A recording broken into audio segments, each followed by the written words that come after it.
Bloomington has seen rain, sleet, and snow this winter, but today it's a beautiful day for racing. The defending champs Black Key Bulls come in looking for a repeat.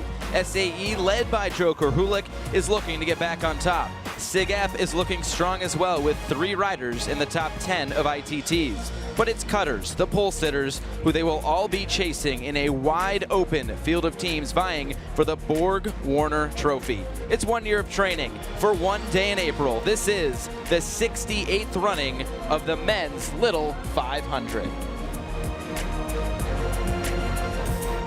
Very pleasant good afternoon and welcome to Bill Armstrong Stadium. I'm Josh Eastern, joined by Jordan Bailey. Happy to be back with you once again for another race. And Jordan, it's a beautiful day for racing. It's race day.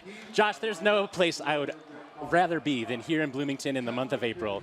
Little 500, it's an IU tradition, 68 years of history. There's the bikes, the cinders, the pageantry. Everything is here. We are ready to go. These riders have trained for the last year and are ready to take part in an event that's been going on since 1951. Yeah, this is an absolutely fun day of racing. And you're a race director, you're a rider. What are the emotions on race day? Well, you are training all year round for it. It's a singular focus, and now it's ready. You're ready to unleash. And I think that I grew a great appreciation, even more so as race director of the Little 500 for 5 years out of school. And in that way, you get to see the behind the scenes. You get to see the alumni coming back to Nix and all the camaraderie that goes into it. We were down in the pits earlier today, talking to the Betas, talking to the Delta Chis, talking to the Cutters, the Black Key Bulls. They all are obsessed in a way with this event, and it brings people back, and it's the community and the connection point to Indiana University. But this race today, so much parity. I mean, we saw it on Quals Day. It was a crazy day at Quals Day. Awful weather. You were there. I was there. What did we see on that day? Because it was just awful, awful weather. Well, Josh, I was glad that you and I got to see it from the comfort of inside of the press box. Outside on the track, it was every which way of bad, cold, disgusting weather. Glad I wasn't riding in it. Glad I wasn't working it. But at the end of the day, the kind of the good teams were towards the front, the bad teams were towards the back, and we get here today, and now it's just such a treat that we have a good race day, great conditions, and we're ready to go. And it's a wide open field. I think that's going to make it for a really, really exciting race. Yeah, absolutely. Yesterday was very uncommon. We saw 11 teams on the lead lap for the women's race, and it was a wild sprint, Kappa Alpha Theta taking the victory, and I think that it's going to be mimicked very similarly on the men's side today. Wide open field, we have our favorites, but I think that there's going to be a lot of teams that are going to be sneaking up there, and they can take the checkered flag at lap 200. It should be a very exciting race, but we're going to welcome the third member of our team, Eddie Cotton, who has more on the field. Thank you very much, Josh. Now, you mentioned it. That Quals weather was absolutely terrible. We had rain, we had snow, and we had wind. And because of that, we see more than a few teams that are rather talented in the field lower down in the qualifications. I'm talking about Beta, I'm talking about 3PH, and I'm talking about Bears. So talking to a bunch of the teams before the race, I'd expect those teams to get very aggressive early on and try and push for that lead lap within the first few laps. But today, the weather is absolutely beautiful. We're hitting 60 degrees outside, partly cloudy, but one thing to note, we've got about 10-mile-per-hour winds coming in from the east, which is something the riders aren't fully adjusted to because most of their practices, they're expecting that wind to come in from the west. So that'll be something to watch throughout the rest of this race. Back to you, Josh. Thank you, Eddie. It should be a great day for racing, and one of those great teams is wearing the white jersey this year. It's Sigma Phi Epsilon. Sigma Phi Epsilon, they won last in 2015, came in, and this is their first time in the white jersey. White jersey being indicative of their Spring Series championship victory. They had 3 in the top 10 of ITTs. They ended up winning Team Pursuit. That's an event. That was a big deal. That's an event the Black Key Bulls have more or less owned since 2014. So that means SIGAP is coming in with great fitness. They have a great roster of riders in Charlie Hicks and a couple other to fill out the rest of the field. Yeah, I mean, 3 riders in the top 10 of ITTs. They dominated the Spring Series. And for more on Sigma Phi Epsilon, let's take a look at this package. 3 riders in the top 10 of ITTs, the winner of Missing Out and Team Pursuit champs. It's been quite the spring for SIGAP Cycling. Still, this team has higher expectations. We're all returners, we're all hungry this year, and I think we're showing that in all of our training, and it's really coming through in events. It's really nice having 3 guys throughout the winter and even in the fall that can push each other. They've been successful nearly every time they've taken to the track this spring. The 3 riders in the top 10 of ITTs shows how dangerous this SIGEP team can be. It certainly looks good, and that was exactly our goal, was to put 3 in the top 10, just to kind of show the depth that we have. And it kind of gives us a lot of weapons come race day that we can use. SIGEP's top 3 riders are all upperclassmen. However, Ben Harris is the only rider with actual race experience. He says that will help him. I really gained a lot from last year. I feel much more comfortable on the track, much more confident in my abilities. Really, since winning the race in 2015, we've kind of had a strong legacy team dynamic since then. You know, alumni are still around the team helping us out, which helps new guys like me a lot. You know, although I haven't raced, I feel like I have quite a bit of experience under my belt. SIGEP will be starting from the 4th spot. Can the white jersey win the race for the 2nd straight year? We don't want to leave the race knowing that we could have left something else out there. So we're just going to put 100% out there and see what happens. So Sigma Phi Epsilon going to be a fun team to watch today. 3 riders in the top 10 of ITTs. We just mentioned it. I mean, they dominated the Spring Series. And Charlie Hicks has fitness. He won Missing Out. That's the Sprinters event. So they have a lot of weapons and tools that they can use. Perhaps they'll go off the front and try and win it breaking away. Perhaps they will just play it smart to the chest and go for that sprint finish at the end with Charlie. Tom Settle mentioned in that package the 2015 win. Eddie is down on the field with one of those winners. Thanks, guys. I'm here with Nick Torrance from the 2015 race. And just tell me a little bit about what you look back on and your memories as a Little 5 rider. Well, you know, Little 5 was something I put my whole college experience and my whole heart and soul into while I was here. You know, it was 4 years, you know, of training and sacrifices and dedication, you know, and like all leading up to, you know, the last race in my senior year. So, you know, it was just a great time, great experience, made a lot of great friends. Now, what does it mean to be back here supporting your team as an alumni? Oh, it's great. I mean, it's a little bit less stressful, I'll say, you know. Obviously, I'd love to be on the track competing still, but it's nice to be able to come back. You know, Little 5 is a special time for Bloomington and, you know, just IU campus in general. So it's great to be able to come back and support in a different way. Now, you look at this team this year, and they've got a bunch of competitive riders. They're part of the favorites here. What are your expectations for the race? Oh, I mean, anything less than a win, I think, would be a disappointment. You know, they looked great. We're in white for a reason. They had a great spring. They're fit. They're ready to go. They're dialed in. All right, perfect. Thanks a lot. Best of luck. Yeah, Back to you guys. Thank you very much, Eddie. Want to bring in another special guest. It's Dan Smith, the president and CEO of the IU Foundation. Dan, welcome. It's race day. It's probably great to be here. Great to see you, and what a special day we have. You know, the weather's great. The riders have trained hard. I'm so proud of the Student Foundation. They've done so much to make this come off like a Swiss watch. So we're looking forward to an exciting day, and again, as always, first and foremost, a safe day. Mm-hmm. And this is a great day for racing. Obviously, a great spectacle for Indiana University. What does this mean for you and the foundation? Well, I think above all, it's what it means for the university. I mean, this is hands down one of the finest events of its kind in the nation. Indiana University should be the type of university hosting such an event.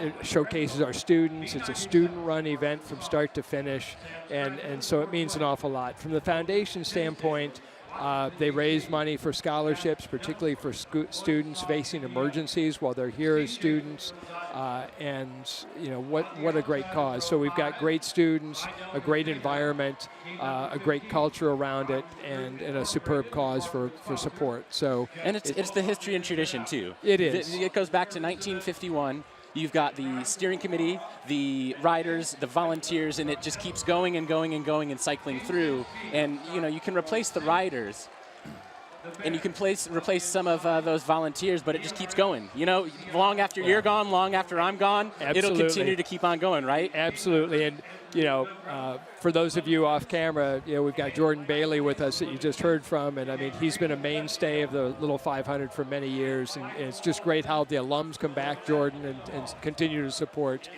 this special event. I mean, this is such a special event, and we were talking with some coaches down there, and they said it's just kind of an evergreen event. It really doesn't change. Yep. They're all 18 to 22-year-old riders, and they just kind of keep recycling through. That's right, and it's eagerly anticipated. I mean, it's on the university calendar. I put this up there with graduation day. For sure. That it's that big of an event in the lives of the students and the life of the university. So it should be a great day for racing. I mean, this couldn't be better weather. We need an awful weather winter, and all of a sudden it's a great day. Absolutely. Well, I mean, we talk about the leadership skills that our students get in putting this on, and I mean, they were anticipating everything. They have to anticipate rain, snow, wind, and unfortunately we got just perfect conditions, and also for the women's race yesterday. Yep, so absolutely. Just great. And you worked to help put this on. You raised a lot of money, but what's your relationship with the Student Foundation and really putting this event on? Sure. No, that's a great question. I try to stay out of their way, actually. So as the dean of former dean of the Kelly School here, I do a lot with students in general on leadership development, and that's really where I intersect with them, is to make sure that they see how what they're doing here is going to feed into their career preparation going forward, as Jordan did for many years when he was looking after the Little 5 races. So that's really a big part of the tradition that's behind the scenes, is that this is one of the greatest leadership laboratories in the world, bar none. If I could go back to Kelly and do this right there inside the school, I would find a way. But this is great work. Well, it should be a great day for racing. We appreciate you coming up to spend a few minutes with us. But last year's race was a very fun one. Black Key Bulls came away with the win. Let's go recap how that went down. Great. Thank you. Thank you very much. The pomp and circumstance was back at Bill Armstrong Stadium for the 67th running of the men's Little 500. The teams ready to go in this race. It would be Sigma Alpha Epsilon leading the field down the front stretch as the pole sitter. But the early story in this contest would be the wind and the crashes that it caused. Big pile up here early on the first lap in turn 3. On the third lap, we'd have even more crashing going on in turn 1, taking out several teams at the back of the pack. Later in the race, lap 170, the pole sitter SAE gets taken out. They pick it back up again and get underway. But when we go back to green, the story would be the Black Key Bulls, as they open up a sizable lead on the field and never look back. They pick up their second win in team history. Second place in this race goes to Gray Goat Cycling, and third place goes to the Cutters. And Black Key Bulls looking to defend their title from last year. They lifted that Borg Warner trophy. Just a really good day for Black Key Bulls. Absolutely. Last year they capitalized on a mistake from the SAEs, and Xavier Martinez got on the bike about 30 laps left to go and never looked back. It was an all-independent team finish. I think we'll have a lot of those podium guys back, in addition to some others in the mix, and again, a wide-open field for this year. And Black Key Bulls, we talked to them. They aren't necessarily looking to repeat. They just want to win this race again.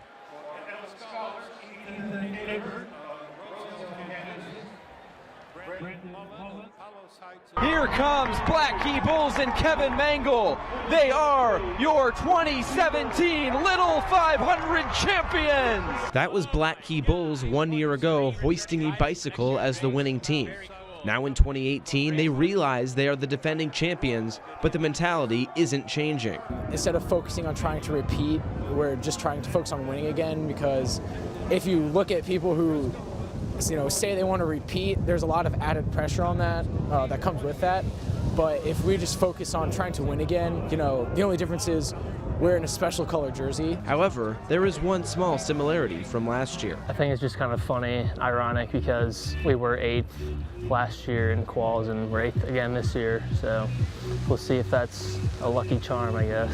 Black Key Bulls has to be looked at as one of the favorites again.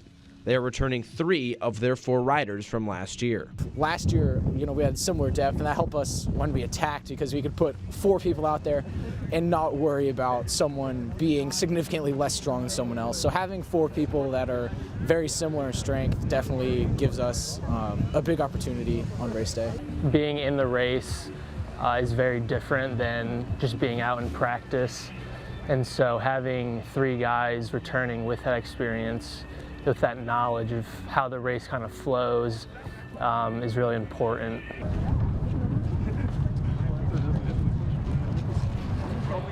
And for more on Black Key Bulls, we send down to Eddie Cotton, who's with Ryan Knapp.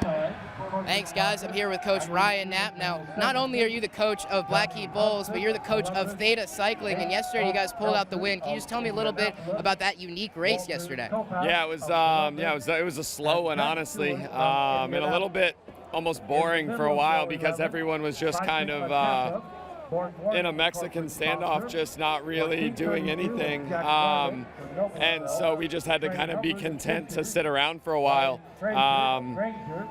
And so, yeah, we just hung out and kind of bided our time. And then, you know, luckily Rachel Brown is a superstar, and the girls set her up well, and she was able to, you know, seal the deal late.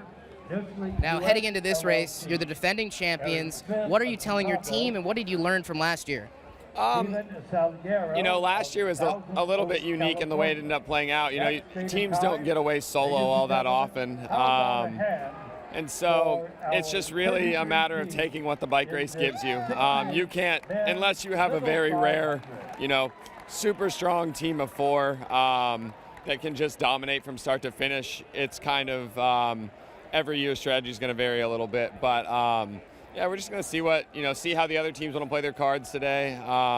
We have a rough idea of how we want to play ours, but obviously it's got to interface with everything else. So we'll see. Now, something that's been talked about a lot is about how terrible qual's weather was, and a lot of teams that are pretty talented are going to try and get aggressive early. How do you think your team is going to approach that? Yeah, we didn't have a very good day at quals. A lot of that was probably weather related. Quals doesn't mean too terribly much. It's obviously nice to qual in the front row and have a low stress start to the bike race, but it's normally not a deal breaker if you're not in that area. But yeah, I would expect the front row teams to hit the gas pretty early and just see, you know, to make it safe, and also to kind of potentially put pressure on those teams that may not have qualified very well. So we'll see, but I think it'll be a pretty classic start to the bike race. Everybody up front will, you know, they have plenty of strong guys, so they'll go hard. But we're not too far out of that front bubble. We'll get up there and participate too. So. And lastly, Theta won last year, BKB won last year, Theta won this year. If BKB wins today, what are we calling it? I don't know. We're just trying to get a top 10 today. Fair enough. Back to you guys. Thank you very much, Eddie, for that. Ryan Knapp, a great coach in this race. I want to welcome in another great guest. Sam Beiseisen is here with us. Sam, welcome back to Bloomington. I am so excited to be here, Josh, especially with you and Jordan.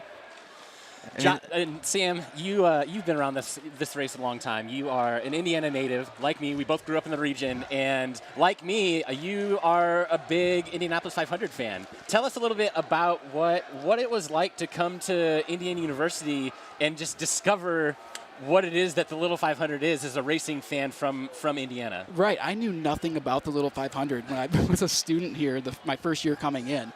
But I worked on the IDS, you know, as most of us, I think, that are involved in broadcast or anything like that. I did as well. There you go. Exactly. And I remember Robbie Howard, another region guy, saying, hey, you should check out this Little 500 thing because you love the Indianapolis 500. And I said, yeah, well, it's not the same. It's bicycles. How cool could it be? And all it took was, I think, one open practice to be like, this is the craziest thing you could ever see. This is Indiana University. This is what sports are. For sure. You fall in love with it really quickly, and that's why you keep coming back even after you graduate, like you do and like I have. Yeah, it just draws people back. People love it. I myself, I remember I had committed to IU, and not that I was an athlete, and not that I was a basketball player. I had planned on coming to IU, rather, I should say, and I had never actually visited the campus. And so I came down my senior year in April, and having grown up in Indiana, I can remember as a little kid at my cousin's house, we watched Breaking Away on Betamax. And so like I knew it existed, and I did a little bit of bike racing in high school, and I just remember, and again, like I said before, my family had gone to the Indianapolis very regularly when we were kids, and sitting in the stands watching the 2007 Little 500 for the very first time, it was just this magic of, wow, they've combined the Indianapolis 500 with the bike race on the campus of Indiana University, and it's woven into the history and tradition and fabric of IU. Right. I mean, you talk about the Indianapolis 500. I've been going since I was, I think, 12 months old, 13 months old, maybe. Man. So the part that I fell in love with that wasn't necessarily the racing. It was the people you see every year, the pageantry behind it, just the feeling you get when you walk into that track. And everything comes to life the same way when you walk into Bill Armstrong Stadium. And you see all these students, all these athletes that have worked year-round for this one chance to do something special. And it's just, there's nothing like it. You don't get that in really any other single-day sporting event, at least at this amateur level. So today's race, a lot of parity. What are you most looking forward to? I'm most looking forward to seeing who outthinks the other. I mean, you just had Knapp on talking about just his strategy the last 3 races. He's figured something out. Well, everybody else thinks they can be as smart as Knapp today. So they're all going to try to outsmart him, try to be the smartest person in the room. I think we're going to see some teams that want to spread things out and make it a 2 or 3 horse race like you always do. But you might end up getting a 9 or 10 team field like we seem to have gotten the last few years, where it's just, okay, who's going to sprint, who's going to run away from this big pack. Maybe you get a wreck like we did 4 years ago when BKB won the first time. I think there's just going to be so many mixed strategies that are going to be thrown out there, and it's who's going to be that Pod Piper, who's going to be the guy that everybody follows, because they're the ones that tend to win these races. And interestingly, this year we do have a couple of top-tier teams where I think that in the past it might have been only 1 or 2 where people were really focused and engaged on them, whereas this year Sig Ep has come out and had a great year of training, and they come in with great fitness, and they're going to be one of the horses that teams key off of. Similarly, in yellow jersey, you can't deny that. You're always going to be gunning for yellow, and a couple others in our top rows that it will be a lot of parity. I think that people will mix it up a lot, and I wouldn't be surprised if we had something like the women's race yesterday. 11 teams in the lead lap at the end of the race. Little 500, I've been around it long enough that if you look at it, for whatever reason, it has a weird way of trying to do the exact opposite of what it did the year prior. So last year we had a breakaway with BKB winning off the front. I'm just feeling it. I'm feeling it today. It'll be some sort of a sprint finish. So excited to watch it unfold. I think that's what people want to see, right? Yep. Those are the more exciting races. Those are the ones that pack this place. Well, Sam, we really appreciate it. We're just about to get set for the invocation and all the pomp and circumstance, but welcome back. Enjoy the race day. It's a great day for it. Yeah, I can't wait. My favorite thing is going to be not just watching this race, but watching you guys' call. Oh, thank you so much. When I get home later today. Oh, okay. All right. Well, thank you very much, Sam, for joining us. Really appreciate it. But Jordan, as we kind of look at this race right now, I mean, we're kind of waiting for all the pomp and circumstance, but that's what this is, a lot of pomp and circumstance. And again, going back to the story of the Indianapolis 500, this race started in 1951 by Howdy Wilcox. His dad was the driver, the winner of the Indianapolis 500 in 1919. The pre-race pageantry, everything that we do down here in Bloomington mimics it and is very closely aligned with what happens up in Indianapolis. Let's send it down now for the invocation. For a moment of silence. Let us pause for a moment of silence in honor of the late Neil Kelty, Glenn Banks Steering Committee 1950 and IU Foundation Board Member 1978 to 2009. Jim Pulaski, Steering Committee 1953 and Board of Associates member. Reed Schwand, a member of the 1998 Steering Committee. And Dan King Thomason, President of the 1956 Steering Committee.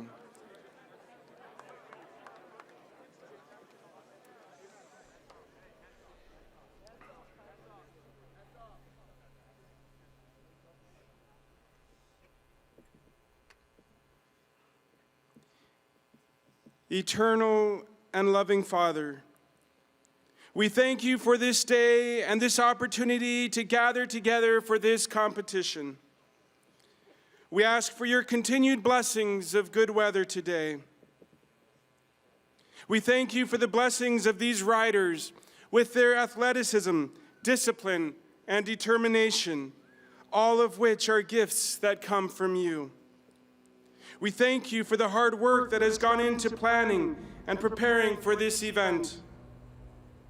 Lord God Almighty, who have created all humanity to strive for excellence, we ask you to send your blessings upon these teams.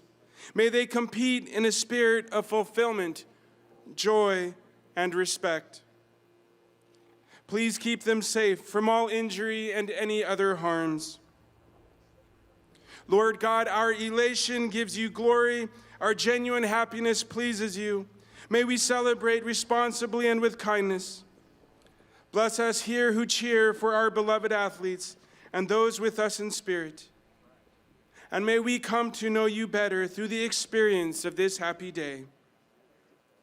We ask all this in your most holy name. Amen. Presenting your colors today, the Pershing Rifles Color Guard of Indiana University's Army ROTC program. I use Pershing Rifles as a competitive drill and honor squad which consistently receives high marks in national competition. Look skyward for parachutists from Skydive Indianapolis carrying the American flag and the state of Indiana flag into Armstrong Stadium. Please join our riders and coaches in celebrating America's freedom, those who now protect it, and to honor those who have made the ultimate sacrifice. Ladies and gentlemen, we introduce from the Jacobs School of Music its choral student ensemble, the Singing Hoosiers. Please remove your caps and stand as the Singing Hoosiers present our national anthem.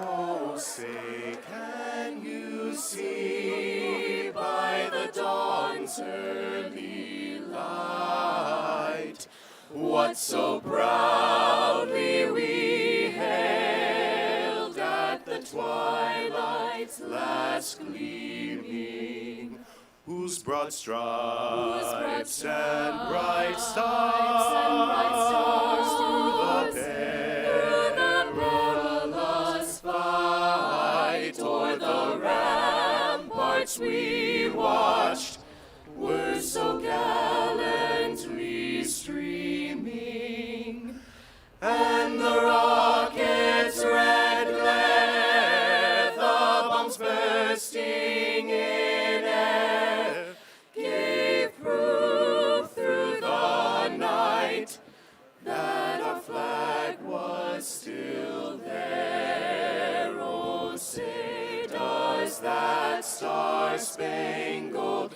banner yet wave o'er the land, o'er the land, o'er the land of the free, and the home of the brave.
As the starting riders come to the start-finish line and we get ready for racing, we present Indiana University's men's a cappella group, Another Round, with Back Home Again in Indiana. Do, do, do.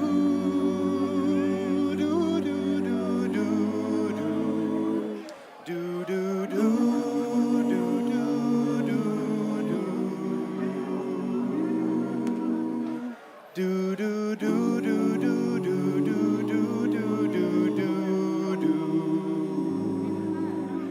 do do do do do do do do do. Back home again in Indiana, and it seems that I can see the gleaming candlelight still shining bright through the sycamores for me. The new mown hay sends all its fragrance from the fields I used to roam. When I dream about the moonlight of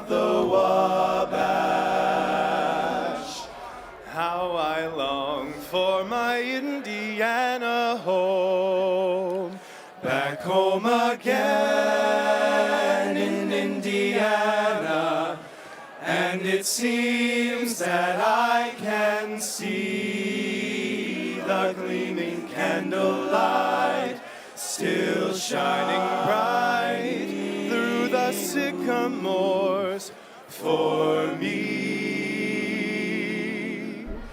The new mown hay sends all its fragrance from the fields I used to roam.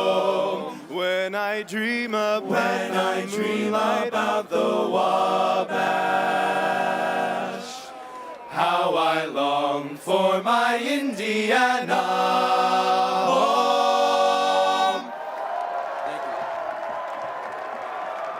There it is, back home again in Indiana as the balloons go up into the air. Just a great spectacle, but now we're gonna send it back down to the field to Eddie Cotton. Thanks very much, Josh. Now, prior to this race, we talked a lot about how those quals were going to impact this race.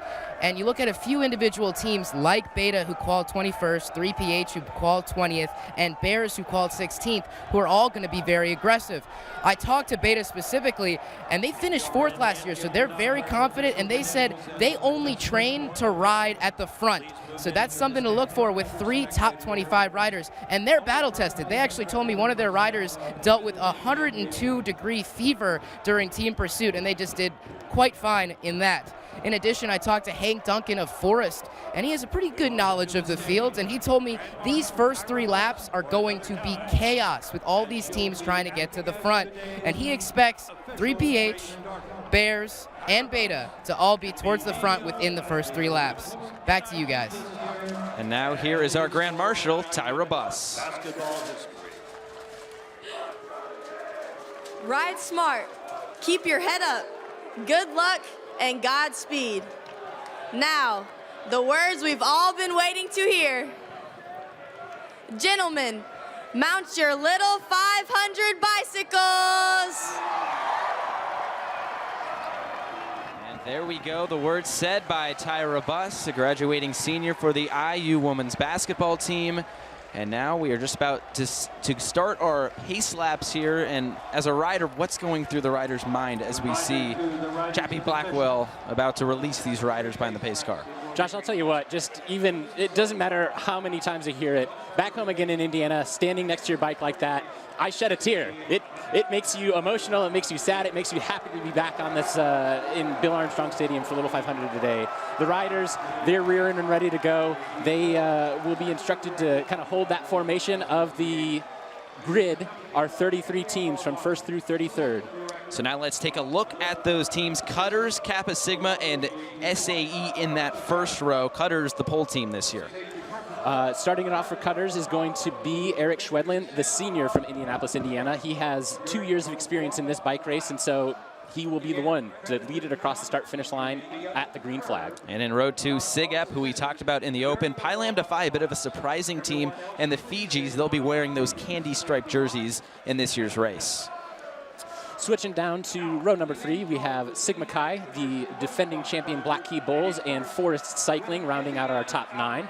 Forest Cycling, a bit of an underdog team. Black Key Bulls, obviously the defending champions. In the 4th row, a new team to the race. Chi Alpha is a Christian youth group here on campus. They are in the 10th spot. Delta Chi and Phi Kappa Psi back in the race this year.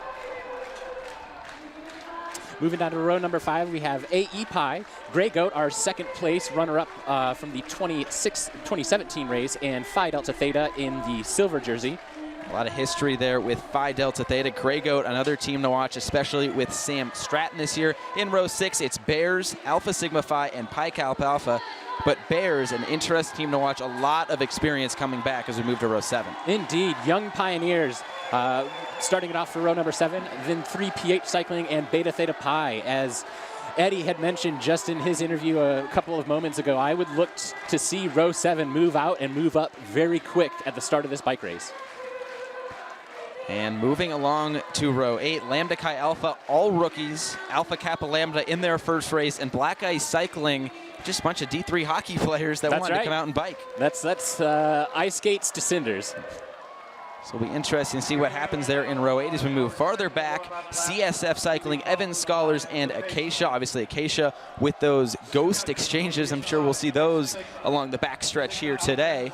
And moving into row 10, Delta Sigma Phi, the first year in the race for them. Delta Upsilon and Jet Black. Jet Black, a very interesting team moving into this race. And rounding out row number 11, Beta Sigma Psi, Phi Sigma Kappa, and Theta Chi. So we are just going through our pace laps here. Chappie Blackwell at our start-finish line, he is holding up number 1. 1 lap to go until we go green flag racing here at Bill Armstrong Stadium. We were down there on the track earlier, but what are these track conditions looking like right now? Honestly, from up here, there's a little bit of cloud cover. It looks very compact and fast. I expect a fast race today. If we look over into turn number 3, where the pace car is going to exit, we see the flagpole, and it's blowing a little bit, the wind is, but I think for the most part, it'll be a fast race with these track conditions. The pace car speeding up a little bit more. These 11 rows of 3 holding their spots. And we are getting ever closer to that green flag. It'll be interesting to see how these teams slot in there, how the teams from the back move up. And lucky for us, I mean, quals, like I said before, I mean, there were a couple that are farther back, but the good teams are towards the front, and I think that they will play it pretty safe as we get the green flag. The pace car now pulled off. It is up to Eric Schwedland of Cutters to hold on to that pace as we round turn 3 into turn 4, and here we go. So here they come around turn 4. Chappie Blackwell still with that yellow flag. Chappie Blackwell has that green flag in his right hand. Let's go racing at the 2018 Little 500, and already Joe Krahulik putting it into high gear. SAE out very quickly to the front, coming out of turn 2. Cutters slots in right behind him, and behind him, Kappa Sigma. It's going to be interesting to see how these riders slot in early as they come around turn 3. This is where the first crash happened last year. And you can see already, again, it was strung out there, and now that Kappa Sig takes over, it's going to bunch up a little. But if you get back to the 20th, there's already a little bit of a break coming. So we've got teams off the back, and this, I think, will lead to a safe race. Not a lot of people to get into the mix to cause accidents early. And now it's Grey Goat taking their turn out in front. That should be Sam Stratton on the bike. And behind his wheel, you can see that Beta Theta Pi rider already making it all the way up to the front from row 7. Along with Bears is right in there too. Those were the 3 teams that we expected to make moves early on in this race, and they are already up there. And Josh, something that we did not talk about at the Open, however, we've got 2 teams with 3 race penalties. We have SAE, who's one of our favorites. They will have to serve 2 seconds in addition to Lambda Chi Alpha, and they will have to do that before lap 20 of the opening for their pre-race penalty. So we'll look for that team in a little bit of a teal color, I think, to come to our start-finish line to serve that penalty. And now Phi-Sci taking their turn out in the front, the first year back in the race for the Phi-Sci, celebrating their 50th anniversary of their 1968 win.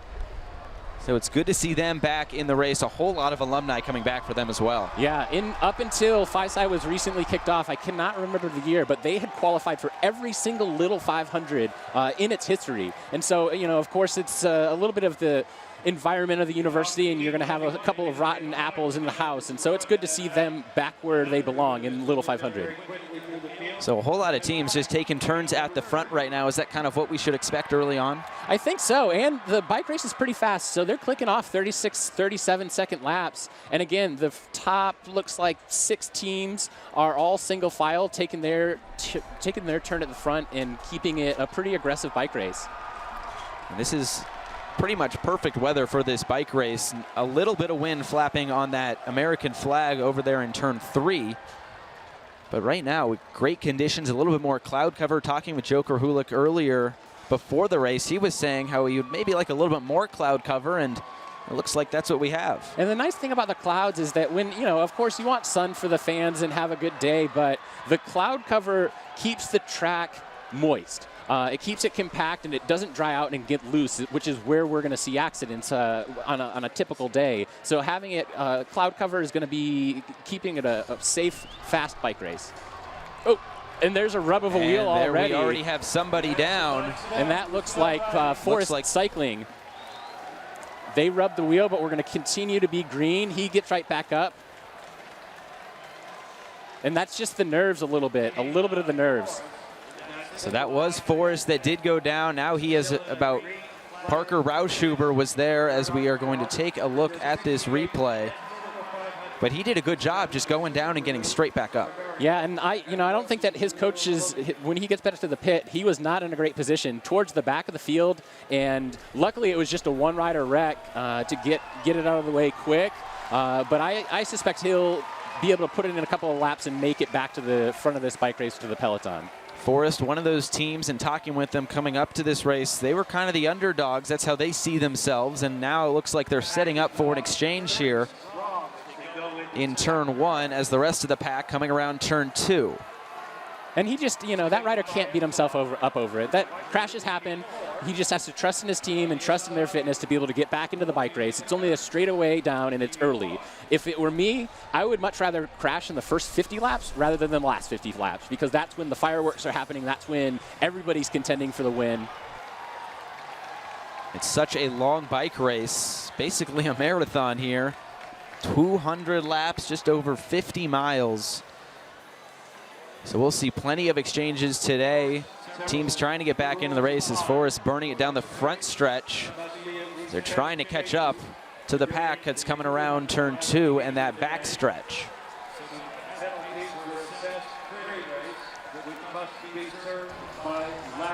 So you mentioned those penalties early in talking with SAE. They are on a prime spot to serve their penalty right next to that penalty box. Yeah, so our penalty box is located just past the start-finish line, and their pit is the one adjacent to that. So really, if you're going to get a penalty, which it's obviously not ideal, but for them, all they have to do, come into the penalty box, serve it, and then I think that their strategy will be to just run the bike and do more or less kind of a long exchange. So it'll be interesting to see how the pack responds to it, but I suspect, given their fitness, they'll be able to serve the penalty and get back pretty quick.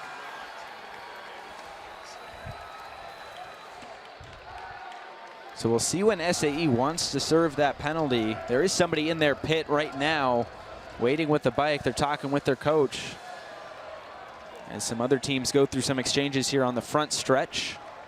Sigma Phi Epsilon, our Spring Series winner, on the front, driving it in white. That is Bears right behind them. So they've already made a move to get up there pretty quickly. Yep, for sure. And, again, quals aren't great. Quals day wasn't perfect, but very quickly, within less than 10 laps, the fit teams are at the front of the race and the not-so-fit teams are going to be at the back. And that's pretty much how we expected things early on, as Forrest says they're coming around turn 3, setting up for another exchange. So some very quick exchanges for the one team that went down in that one-team wreck in turn 4. And now we're going to send it down to Eddie Cotton, who has more. Thanks, Josh. Now, as we highlight various teams throughout this broadcast, one team that I think doesn't get highlighted enough is Kappa Sig. They actually qualified second, which is their second highest qualifications ever. The only time they did better than that, they held the pole and won the race back in the 70s. And we talked to them before the race about how important that qualification was to them, because obviously we know qualifications does not mean everything, but what it does is it gives you an opportunity to pick your pit. And for Kappa Sig, it was huge for them to get that second pit spot right behind Cutters. And they mentioned how, being an experienced team, they know it's always important to be next to those other highly competitive teams. So they're right next to Cutters, pulled first, and they're going to be right nearby Black Key Bulls, so they could look at their strategies and adjust based on that. In addition, Jack Bosler talked to me about how important it is that they have those 3 returning riders, and they're one rider who has never rid in Little 500 before. He's actually a BMX national champion, so they got plenty of skill on this team, so I'd watch out for them for the rest of the race. Back to you, Josh. Thank you very much, Eddie, at Kappa Sig in that second spot. We also want to remind you, the Little 500 brought to you by Subaru of America and Royal on the east side. So we did see SAE take that penalty, very quick penalty, and they're right back in it. And I think it was Sean Marks that actually started the race for them, and they left it to our ITT champion this year, Joe Krahulik, to do the brunt of the work. And honestly, it looked more or less like a slow exchange for them. So they are right back in the thick of this and in the middle of the pack contending for the race still. And the guests just keep on coming. We want to now welcome in the Grand Marshal of this weekend. It's Tyra Buss. Tyra, welcome. Hey, thanks for having me on. This is awesome. What a view you guys got up here. I know, we can see everything up here. But just coming back, I mean, what does it mean to be Grand Marshal? It means a lot. You know, whenever I was asked, I was really excited.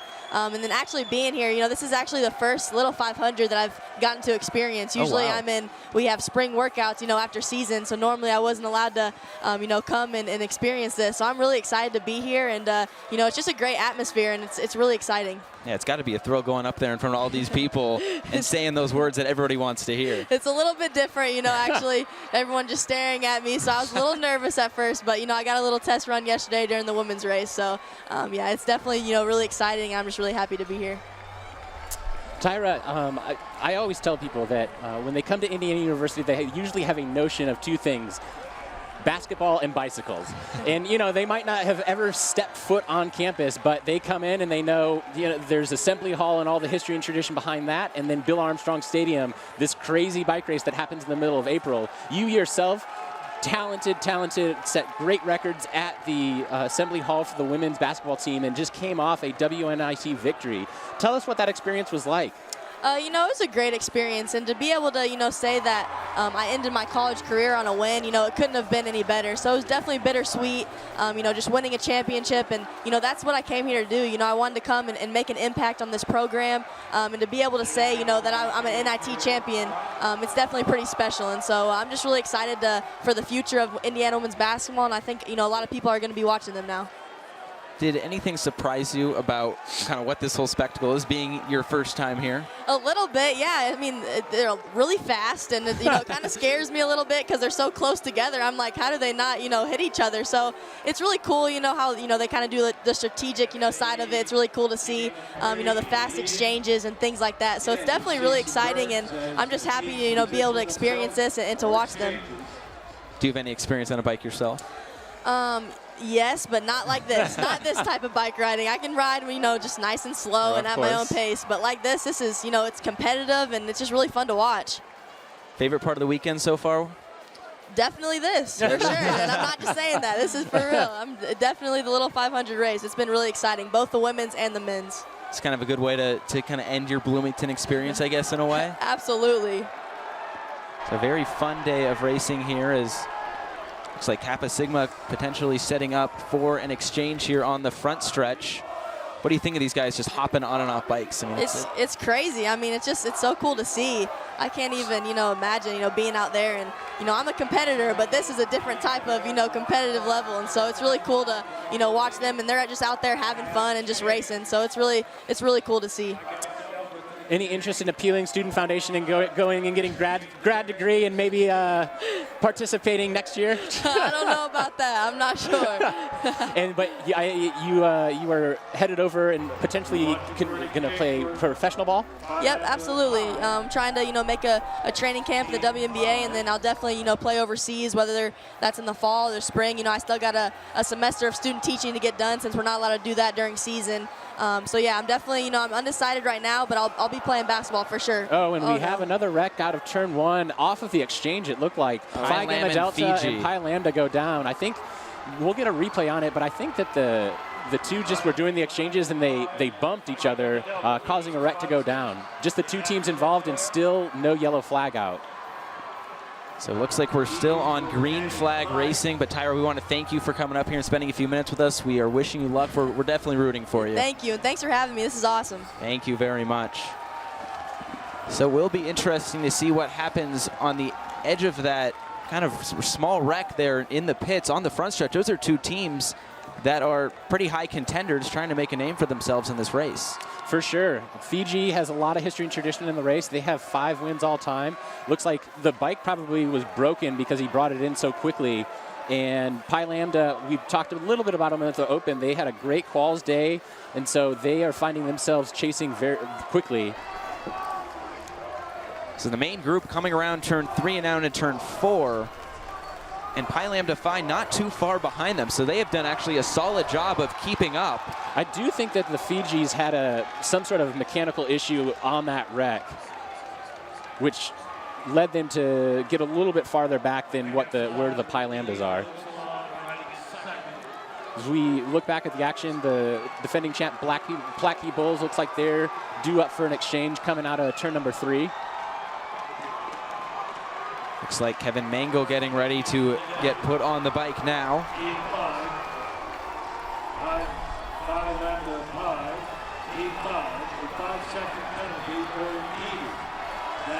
So SAE makes, or excuse me, that is Blackheath Bulls that makes that exchange.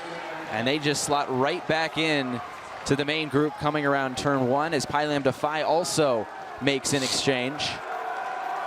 So a lot of just switching off here early, it looks like, to keep riders fresh. Yeah, sure. In the beginning of the bike race, you can't win in the first 50 laps, but you can certainly lose it. You just want to ride safe and take advantage of opportunities as they present themselves. But like I said, you're not going to kind of launch an attack off the front and expect to get away because everybody's fresh. Nobody's ridden any laps yet, and just trying to keep calm and be able to get through this first set for all these teams. And one of those top riders on one of the top teams is Joe Krahulik on SAE. He's now joined by his brother this year. Mary Kate Hamilton has more.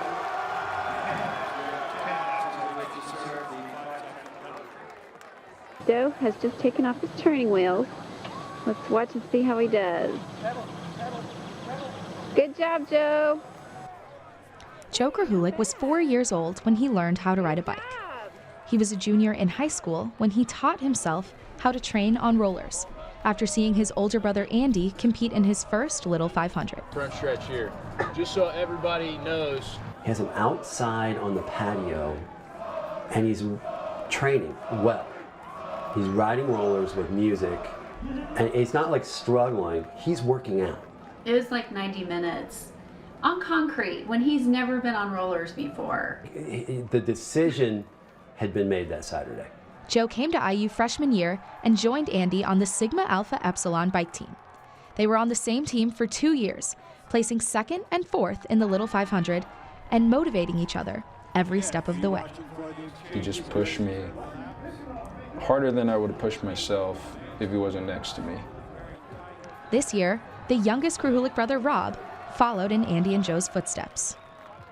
I watched Andy do Little 5 and it made me want to do it the whole time. Joe did it, so it just kind of assured it. For the Krahuliks, biking runs in the family. Father Dave Krahulik competed in the Little 500 all 4 years for Sigma Nu.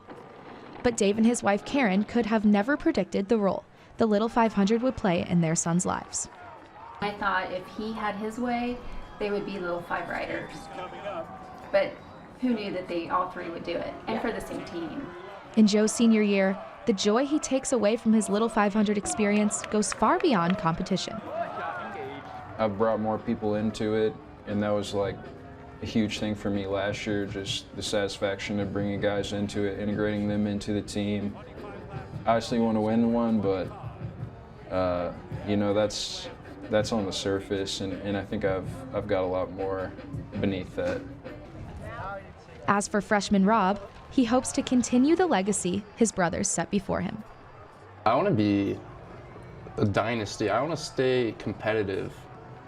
I want us to be one of the top 5 teams every single year, that they think of this house and they associate it with the bike team being good. Sigma Alpha Epsilon placed 3rd at qualifications this year and hope to be in contention for the trophy. For IU Sports Media, I'm Mary Kate Hamilton.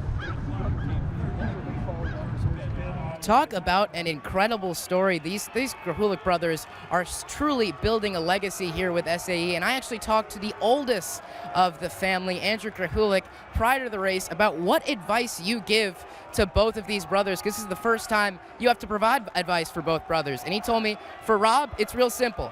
Eat laps, stay focused, and get Joe where he needs to be to win us this race.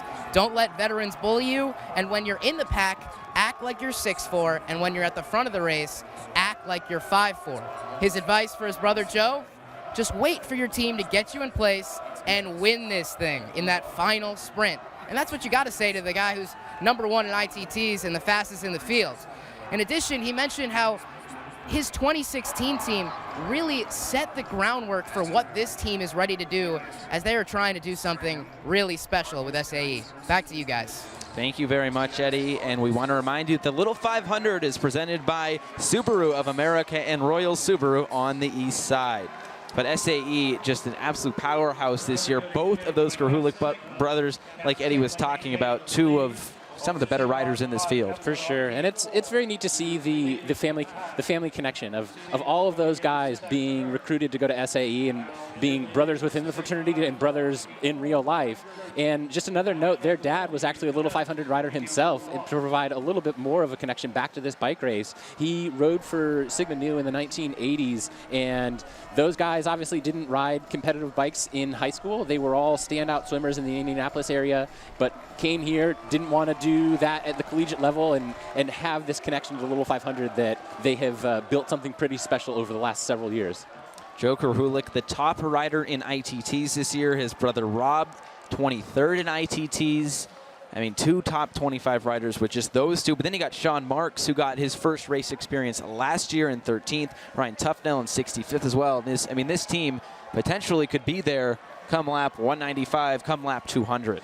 They have been close every single year for the last couple of years, and they've just been knocking on that door. And in Joe's last race, he's going to leave it all out on the track today. And we were out down there in the pit earlier before the race started, talking with their coach and talking with some of the riders. And just like Eddie had mentioned, their job is to get him to lap 200 as fresh as possible. And if Joe gets there, he's our ITT champion. He can ride people off of his wheel and is a smart sprinter when it comes down to a sprint finish. And we have already seen SAE take that 2-second penalty. It went right into an exchange, and they basically filtered right back into the field. As they're up towards the top right now. Sigma Chi coming out.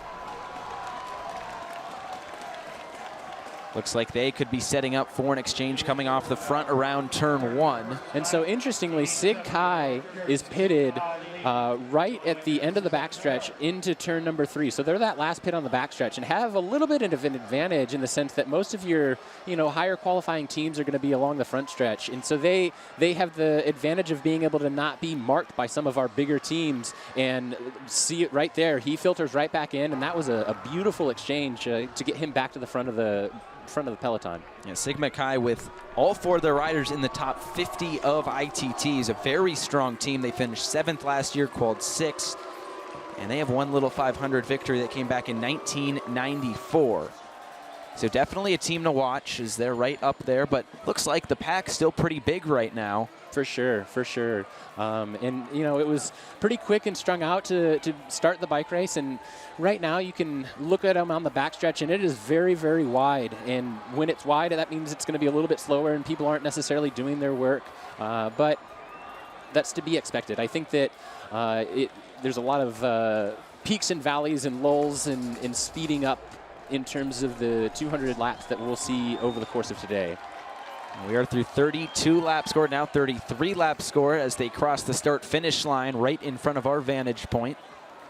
Phi-Side driving it on the front. And again, first year back for them in several years, and they are riding like they're veterans, even though this is everybody's first experience into Little 500 today. 3 sophomores and a junior on that Phi Kappa Psi team. They're just happy to be back in the race, happy to be back in the pomp and circumstance that is the Little 500. And they're looking to potentially make some moves here today, as we've seen them up towards the top, and they're right in the middle of the pack right now. Right now at the front of the bike race, that's Tom Settle. He's a junior out of Carmel, Indiana. He was fourth overall at both ITTs and 4th overall at Missing Out. As we mentioned in the Open, Sigma Phi Epsilon, they were our team pursuit champion, and they, again, similarly have built themselves a little bit of a program where they had a core group of guys, and they slowly but steadily have risen, being able to win in 2015 and are knocking every single year since then. And not on the screen, but Forest Cycling looked like they had an issue with a bike. So they had to have somebody run it to them over in turn 1. And now they're about half a lap behind the rest of the pack right now. So they've just had issue after issue so far in this race. And that's tough. Again, we said you have this singular focus on this one race that happens in a year, and you're putting all of your time and energy into training and making sure that everything is as perfect as it can be. And to have it come down to a wreck or a mechanical or something that's out of your control, that's just it's really frustrating for those guys. So hopefully they can get back into it. They're still only about a half a straightaway down. As we see the pack coming out of turn number 1, really impressed with our Beta team. They're a half a straightaway up on that exchange. So again, they have the talent, they have the fitness, didn't quite have the qual, but they are riding like veterans and riding where they're supposed to be. That is Jonathan Jaggard on the bike right now for Beta Theta Pi, their top ITT rider. I was talking to JJ in the pit earlier, and he said something similar. You know, that I really just think it's going to be a sprint sort of a finish, because his goal was to get his teammate to the end of the bike race as fresh as could be. They're hoping to put Jack McNamara, the senior, also president of Riders Council, onto the race at the end. BKB comes in for an exchange, and now it looks like SIGEP is countering that a little, and they will be due to exchange riders next time around. As Noah Voiles now on the bike, the team captain, a senior for Black Key Bulls, on the team last year. And in talking with them, we kind of mentioned it in the pre-race show, but they're not really looking to repeat rather than just win again. That's their mindset coming into this year's race. And that's a good mindset to take. You have to take every race. You have 3 returning riders, but Little 500 is such a hard race to win that you want to treat each year individually, and you just because you did the work last year doesn't mean that you can't do the work this year to be successful. So having that fresh mentality is going to set them up for success today. And Forrest is coming in for another exchange here on the front stretch. They've had a tough go of it, but they do have 3 new riders this year in the race. Let's go find out more about Forrest Cycling. The names Black Key Bulls, Cutters, SAE, and Beta might ring a bell. Year in and year out, they are towards the top of the Little 500. But for Forrest Cycling, they have been right up there in years past. They like flying under the radar. One advantage that we have is that we're under the radar. We're not one of those popular teams that everybody follows. So come race time, you never know with us. That's what we try for every year, really. There's been a lot of times in the past where we'll be up front and the announcers won't really say anything about us, so it's kind of cool. Like, it's just something that we have on our side. Heading into this year's race, Forrest thrives with the unknown. They aren't quite sure where they lie in the grand scheme of things, but want to sneak up on some teams. Not many teams really know how we're going to fare. We don't know how we're going to fare, but we embrace that kind of that chip on the shoulder team, and we really want to. We have that mentality and we embrace it coming into the race. Forrest is embracing the underdog mentality coming into 2018 after an 11th place finish last season. But now they only have 1 returning rider, but still they're looking to improve on last year. I think it's just kind of building off of kind of the hype that we built for ourselves last year and keep going upward. The last couple years, I mean, you have riders like Joe Hunt, Colin Evans, Samuel Patterson who have ridden 3-4 years. And now, this year combined, we have 1 year of race experience. It's kind of crazy, that big turnover. Even though experience may not be on their side this year, the one returning racer is trying to spread his knowledge. Showing them the ropes, really, and just getting them excited about it, because that's the biggest thing, is you have to put a lot of time and commitment into this, so it has to be fun, it has to be something you enjoy. So we try to just get everyone on the same page and have fun doing it. Forrest is the last dormitory team left on the men's side. They practice in a basement and don't get much funding, yet they are embracing what they have. We embrace that kind of Joe Schmo, chip on the shoulder team, and I mean, you see it's not a great facility we have here, but it's a basement, it's a place to train. We bring our TV in, watch races, listen to music, and in the end, it's not about how much funding you have, it's about how much you train. And that's what determines the winner.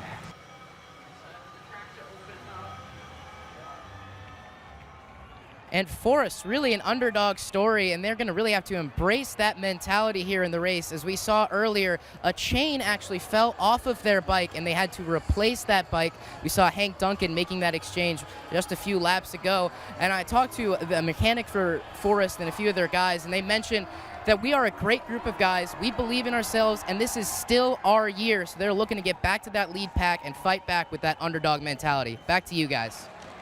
Thank you very much, Eddie. Good info there on Forrest as we are through 43 laps scored now.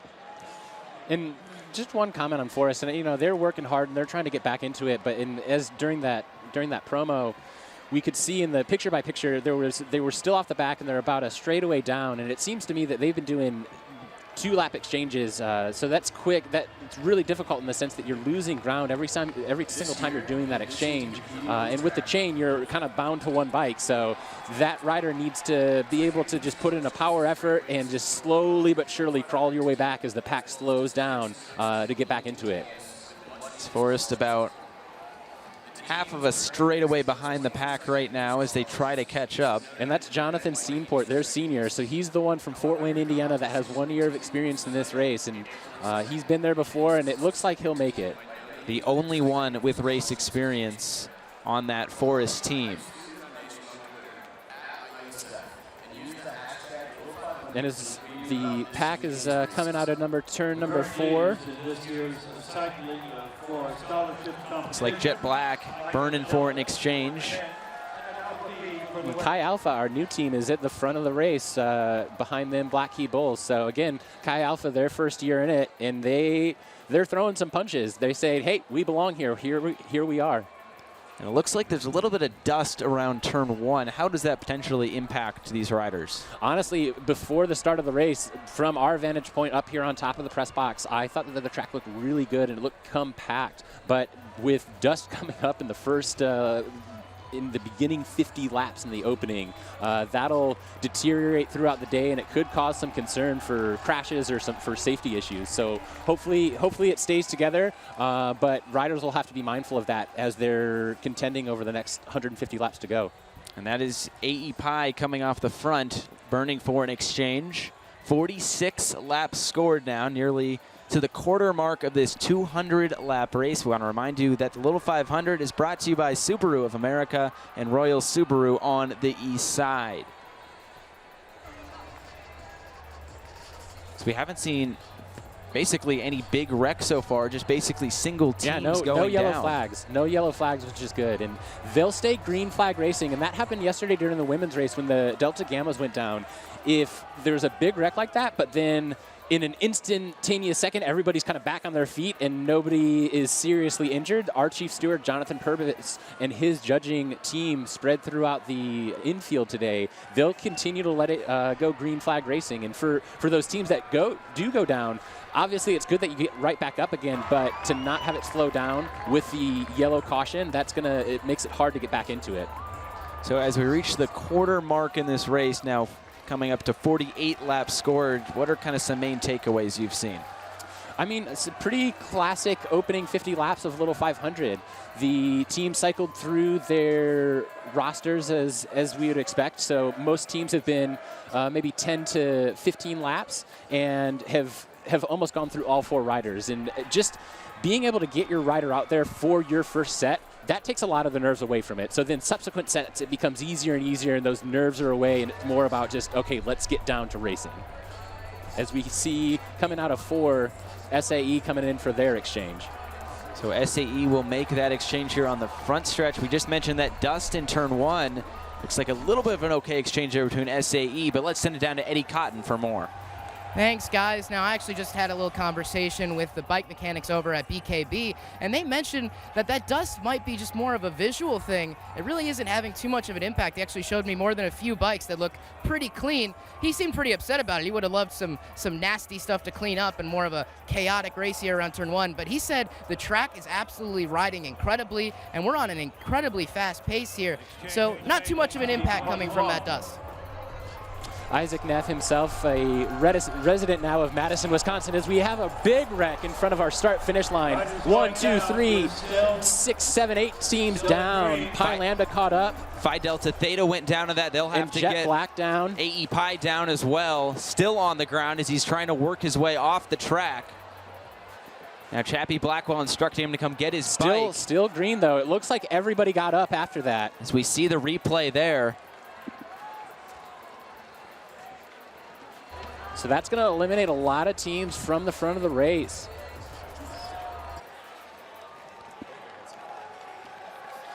And AE Pi still working to call over another bike. This could be very tough for their race as he just gets off the track.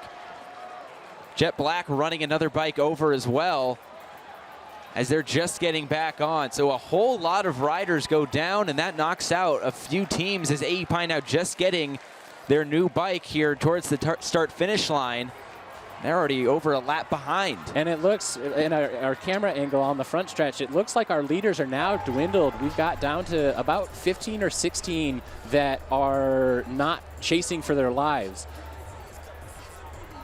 Yeah, Kappa Sig, from our front row. Now they are in danger of being caught.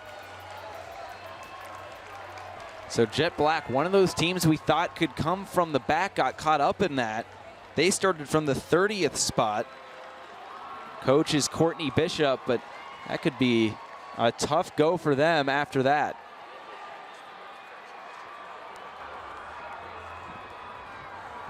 And Jet Black one of their riders was caught up in a wreck in lap 1 last year. Let's go learn more about Jet Black and Michael Schmall this year.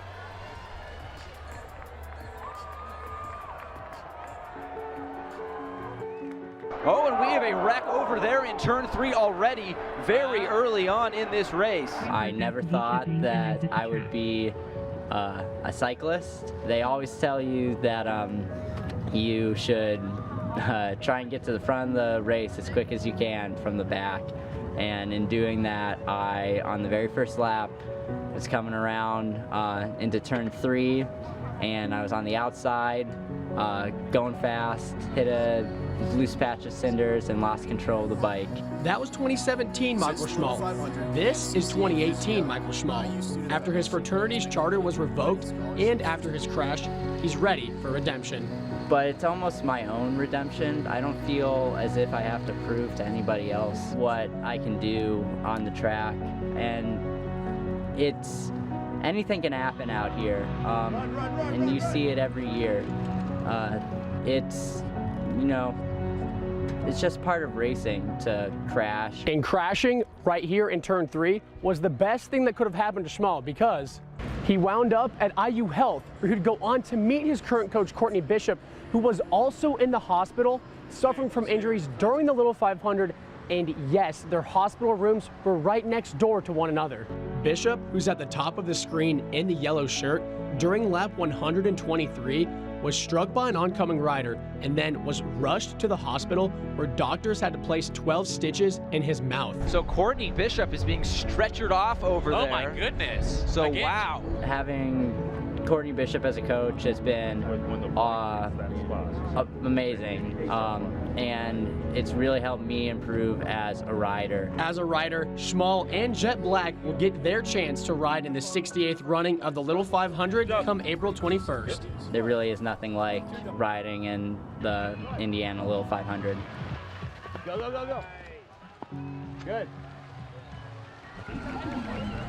So Jet Black was caught up in that wreck right in front of us a few moments ago as we were through 56 laps scored. They're in the main pack, but now have lost a lap.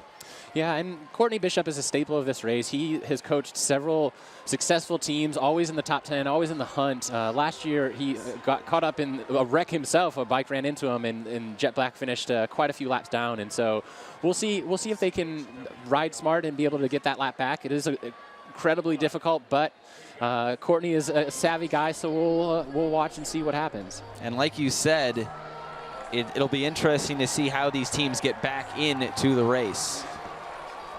And now we're going to send it down to Eddie Cotton, who has more on that last wreck. Well, that wreck happened right in front of BKB's pit, so I made a little sprint over there and had a conversation with alumni Charlie Hammond about what he saw, and he pretty much just saw a bunch of congestion, an overlap of wheels, and I asked him about how that might impact the race moving forward, and he's actually glad, as a team that was not involved in that wreck, that looks like it'll be an opportunity now to kind of cut the lead group about in a third almost, and that's a huge opportunity for some of these teams that are going to try and break away. And I asked him, how would you handle a crash like that if you were involved in it? And pretty much it's his go-to line with BKB, you got to be all in now. You got to do everything you can to exchange your bike, get back on the bike, and push to get back in that lead lap, and that's what they're trying to do. Back to you guys. And Jordan, I'm sure you know a little bit of being all in, being a Black Key Bull rider yourself. Those guys are just on a whole different level than when I was on the team. I was not quite a founding member, but I was there in the early days and had success in Little 500, but the success that they've taken it to since I've left school is just really fun to see. Those guys have 22 alumni back, and again, as we talked about, that's spread throughout Little 500. We talked to Delta Chi, there's 40 guys back. We talked to Beta Theta Pi, they've got 15 guys, and that's Little 500 in a nutshell, just that building a program of success, and the success breeds more success. And Black Key Bulls coming from the Bike-a-thon at Ball State. They've never finished outside the top 10. So you look at the main group coming around turn 2. Looks like that's Charlie Hicks and Sig Epp out in front at the moment. And again, it looks like things have settled down just a little bit. People have gotten their wits about them and are just trying to ride some smart sets right now. And as Eddie had said, that crash took out about a third of our field. And down on the front stretch, team number 17, Alpha Sigma Phi, just kind of botches their exchange. And a lot of that it's difficult. You have to practice the exchanges to be able to pull them off successfully, because during race day, you are exerting all of this energy, and that's going to make or break the race if you're bad at exchanges. How big of a separator is that in even just those 1 or 2 seconds that could ultimately decide that race? It makes all the difference in the world, because that guy that's getting on the bike is exerting so much more energy to get back to the front of the race, unlike some of the good ones that we've seen earlier, where you're getting this large gap off the front of the field.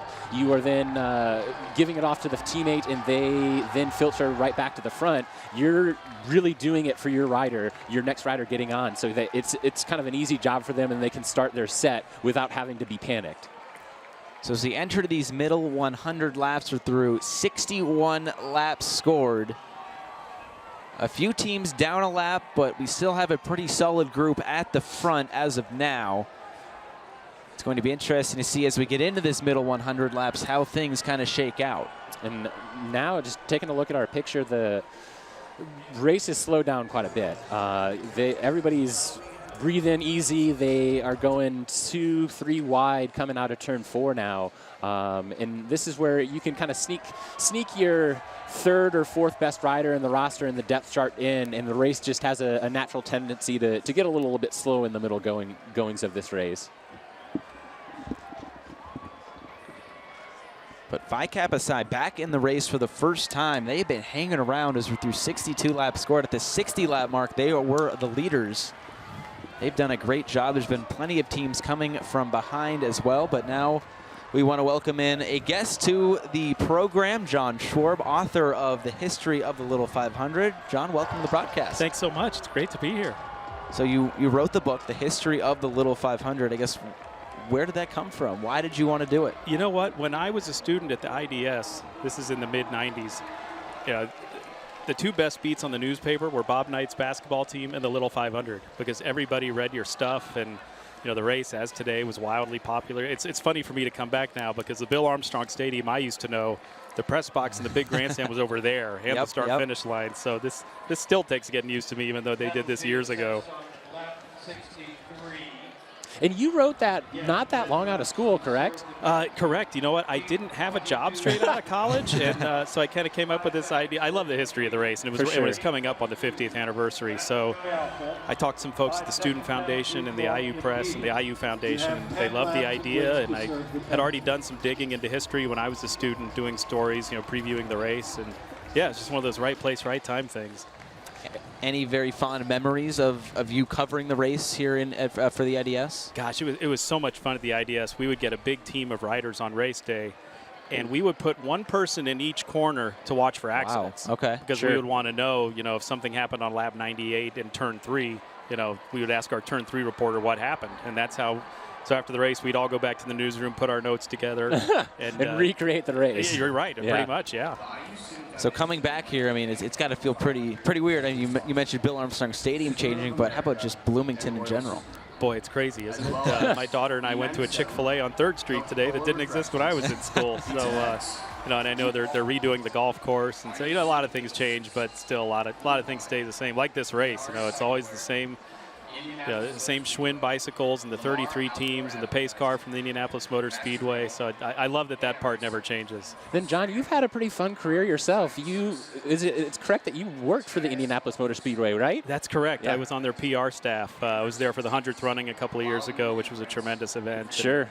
Telling the stories about that race, and come Little 500 time, I'd always write some stories for the IMS website about the connections between the Indy 500 and the Little 500. So yeah, great place. Have you guys been to the Indy 500? I have not. You have not? I'm from out of state, okay. so I have not been there yet. That's not a good excuse. That's not a good excuse. It's not a good excuse. Well, I need we'll to get you there. with some people and get you into the media center. I need to get there. Absolutely. For sure. I guess what are some similarities between this and that, other than it being basically it's named after it and it's modeled after it as well? Well, that was one of my most favorite parts of the book, talking to Howdy Wilcox.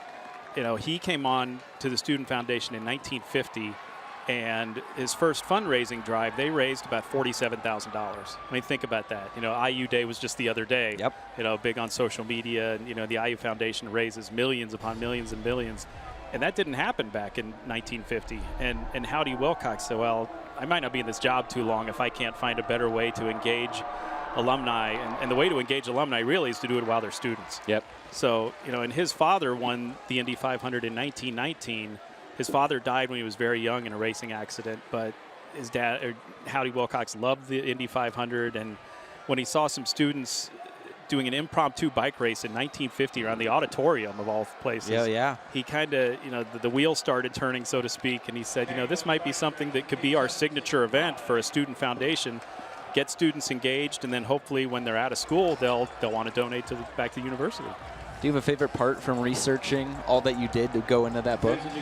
Gosh, there's so much. There is so much. The Breaking Away chapter was a blast, obviously. There's the connections, and Dave Blaze, who you saw in one of those pace cars earlier today, he was a shy kid from Speedway, Indiana, that used to sing Italian songs while he raced, and that character in Breaking Away, that is him. And the writer of the screenplay raced in the Little 500 and was friends with Dave, and that's just a tremendous story how that all came in. And that movie holds up, right? I mean, not every movie from 1979 does. But that was a blast. And the first race is funny. In 1951, the team that won that first race, they had a really strong strategy to the event. They wanted to run 47-second laps, and they wanted to really strategize the race. They had a stationary bike in their pit, which no other team had, because they wanted to stay fresh. And these were all college athletes. And look at all the pits now. I mean, everybody's got this figured out. But back in 1951, they won that race by 5 minutes, and that was with a 3-minute race to repair a broken bike. That's how far out front they were. But the race has come so far along with strategy, and you see all these guys in the pits that have been doing this for years and years. It's pretty good stuff. I got to ask you about it because it is no more, but what about the regatta? What happened to the regatta? Wow, it's so funny. There were so many different parts of the weekend, right? I mean, there was a tricycle race. I rode in the tricycle race when I was in school. One of the weirder things I did. But they just had so many ways that the students wanted to, they raised money by selling tickets to all these events, but it was just different ways to have spirit and celebrate the weekend. It's different now. Do they still do that running race? Not any longer. Okay, no. they did that for a few years. I know. It's. I don't want to say it was better or worse back then. It was just different. Different ways of partying, different ways of celebrating. But the regatta, an off-campus lake event. I think that proved its period for a while. But you're not going to see that come back. Well, John, thank you very much for joining us up here. Really appreciate it. Just read the book for the first time. It's absolutely fantastic. Oh, Learned thanks a so lot much. from it. If anybody out there has not read it, I highly recommend it. If you're a fan of the race, it's a must-have for your library. Absolutely. Well, John, thank you very much. And Thank you. Enjoy your race day. Thank you so much. Good to see you. Take care. That's John Schwarb, the author of The History of the Little 500. And as we're still looking at this race, we just saw Lambda Chi Alpha take their 5-second penalty. A team of all rookies. And looks like Sigma Phi Epsilon also looking to make an exchange on the front stretch. Sig Ep's been riding a great race. They've been aggressive. They've been at the front of the race, staying out of trouble. As Tom Settle hopping onto the bike now and slotting in pretty nicely. The Blackhey Bulls keying up onto the backstretch, looking like they're going to be due for an exchange coming around the next time.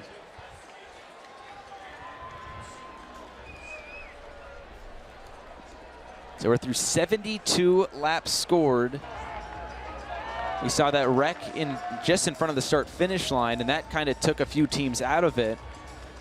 But there's just still a pretty big group at the front as BKB do make their exchange. Will Ottenwiller exchanges off to Kevin Mangle. So Mangle will hop back in there. Kevin Mangle, the second ITT sorry, finisher. I had those reversed. I think it was Kevin Mangle that brought it into Will. Both of those guys top 15 ITTers though. Good fitness. And it's similar. I think that it'll be a question of how many teams are at the end of the race, but just talking, going through the pits and wandering around, people just seemed content pre-race that their jobs, the number 2, 3, 4 guys, their job were to get their sprinter, their star to the end of the race and put it in their hands. And in talking with Delta Chi, that was almost a little bit different because they want their main rider, Abel Barrera Duran, to do most of the brunt work and get them there to the end. And then they'll have one of their other 2 riders, to say 2 because they only are riding with 3 today. Yeah, and that's what they did last year. And they've got a lot of history and tradition. They're the second winningest team in Little 500 with 8 victories overall. And they've got the great alumni support, but just in terms of the house support, getting those guys to come out and get them recruited to buy into what you need to do to be successful, it's pretty tough for them. So Abel being their star rider, when you only have 2 to begin, or when you already have 3 to begin with, he's going to have to ride a lot of laps in order to deliver his team to the leader's lap at lap 200. And talking with them, they're trying to bring that history back, the 25-year anniversary of their last win. And they're really looking to try to get back in that winner's circle. We're through 75 laps scored. We want to let you know that the Little 500 brought to you by Subaru of America and Royal Subaru on the east side. As the teams come out of turn 4, the Betas on the front of the bike, they're on the front of the pack rather, and on the bike for them is Colton Rainier, Jr. Colton was a 22nd place in the individual time trials, and he is a native of Illinois. And that was one of those teams we expected to come up from the back along with Bears and also Grey Goat. We've seen all 3 of those teams take some time at the front as we see Sig Ep on the front coming around turn 3. Here's 76 laps scored. And the Betas have a great tradition. Again, they last won in 2013, and since then have been able to build up that tradition and breed success and find guys, recruit guys that buy into the program, buy into what they're doing, and then have that alumni support and all of those guys to come back and continue to help out and continue to make sure that the program stays at that elite level. Sig Eps are on the front. And again, it's kind of looking pretty slow. He's looking over his shoulder, and he wants help at the front. Looks like Cutters is behind him in green and just not pulling through really, so they're content to sit on as our SAEs are taking over and really pushing the pace.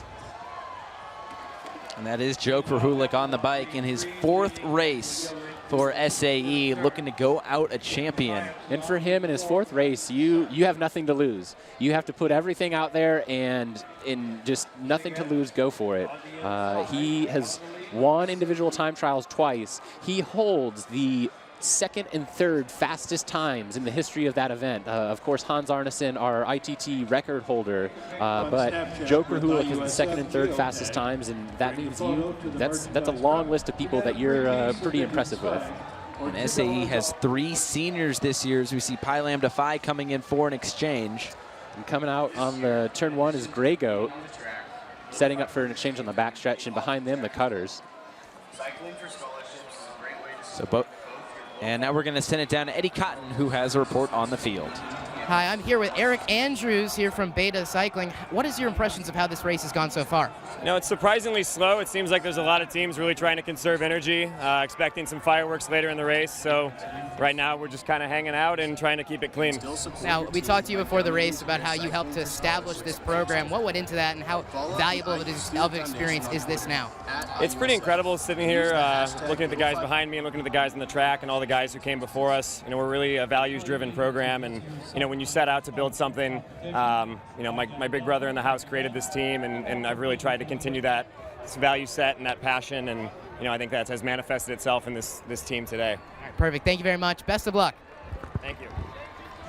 Thank you very much, Eddie, for that interview. And Beta definitely one of those teams who we've seen up there so far at the front. Kappa Sigma setting up for an exchange close to turn number 1. And for more on Beta, let's see what they did during their offseason to prepare for today. December and January are not months made for biking. The snow and cold came to Bloomington this year, and biking outside wasn't necessarily an option. So let's bring you into the lab. The Little 500 race may be nearly 4 months away, but for Beta Cycling, the preparation is well underway. Right now we're kind of, you know, transitioning from our long base season. We took a trip down to Florida, Panama City Beach, did a lot of miles there, and obviously the weather's not too great down here in January in Bloomington, so we have to spend a lot of time inside, just grinding it out on the rollers. Yeah, it's definitely not ideal. You know, the rides definitely seem longer when you're in here, but you know, some things we do, we put on race tape or movies, and we listen to a lot of music. And as Jack mentioned, it's really important to you know, have each other in here. The gates to Bill Armstrong Stadium may be closed right now, but in about a month's time, the riders from Beta will be ready to get off those rollers and get on to the track. We have about a month now, you know, before the track opens. And for us, that's go time. We're just trying to get as fit as possible right now, get our leg strength up, get our cardio up, so when that track opens, we can hit it hard and, you know, be one of the fastest teams out there. Last year, Beta Cycling finished 4th overall and not on the podium. This year, they will look to be equally as competitive, but with a common goal in mind. Number one goal is to enjoy it. You know, that's when you appreciate it a lot more when you're cooped up in here and then you can finally get out on a nice day. So when we're out, you know, we really try to have a good time. You know, we're all in better spirits. Those may be their goals for now, but come April, winning the race will be their number 1 goal.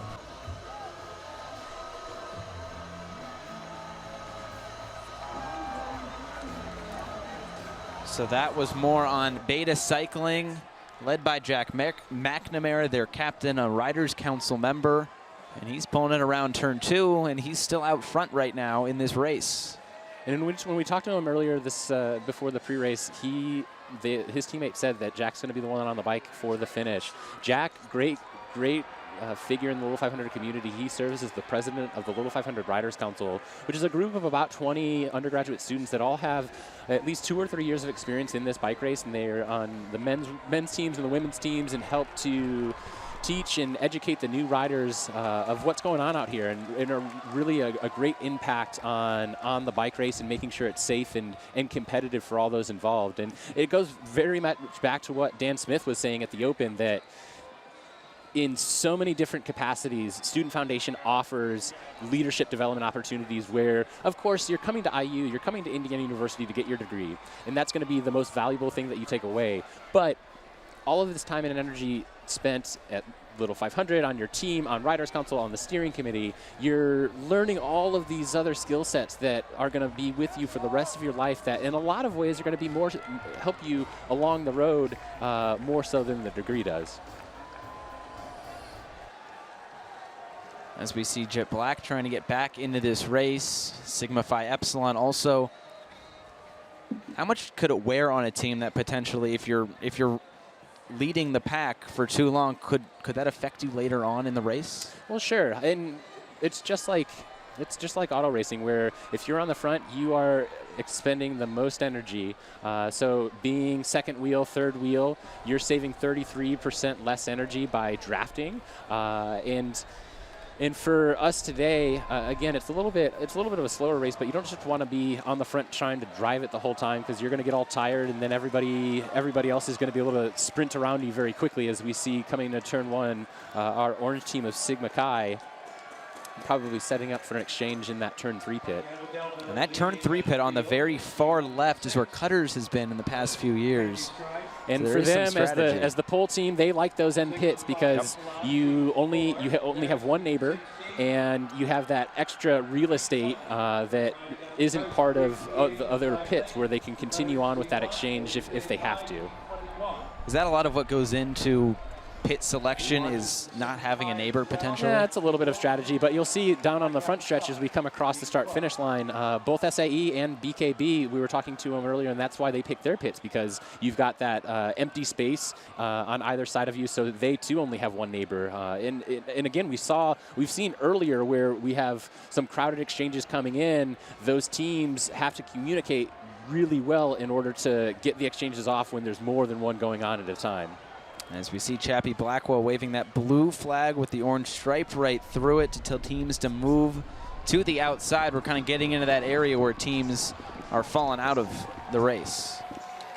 And our judges and officials in Chappie Blackwell, our starter, does a really good job of being able to communicate with them. So everybody's on headset, and they're monitoring the situation of who's on the leader's lap and who is contending for the win. And if you've fallen, or you're straggling, they will verbally tell them to move to the outside to let our leaders through safely and to continue racing.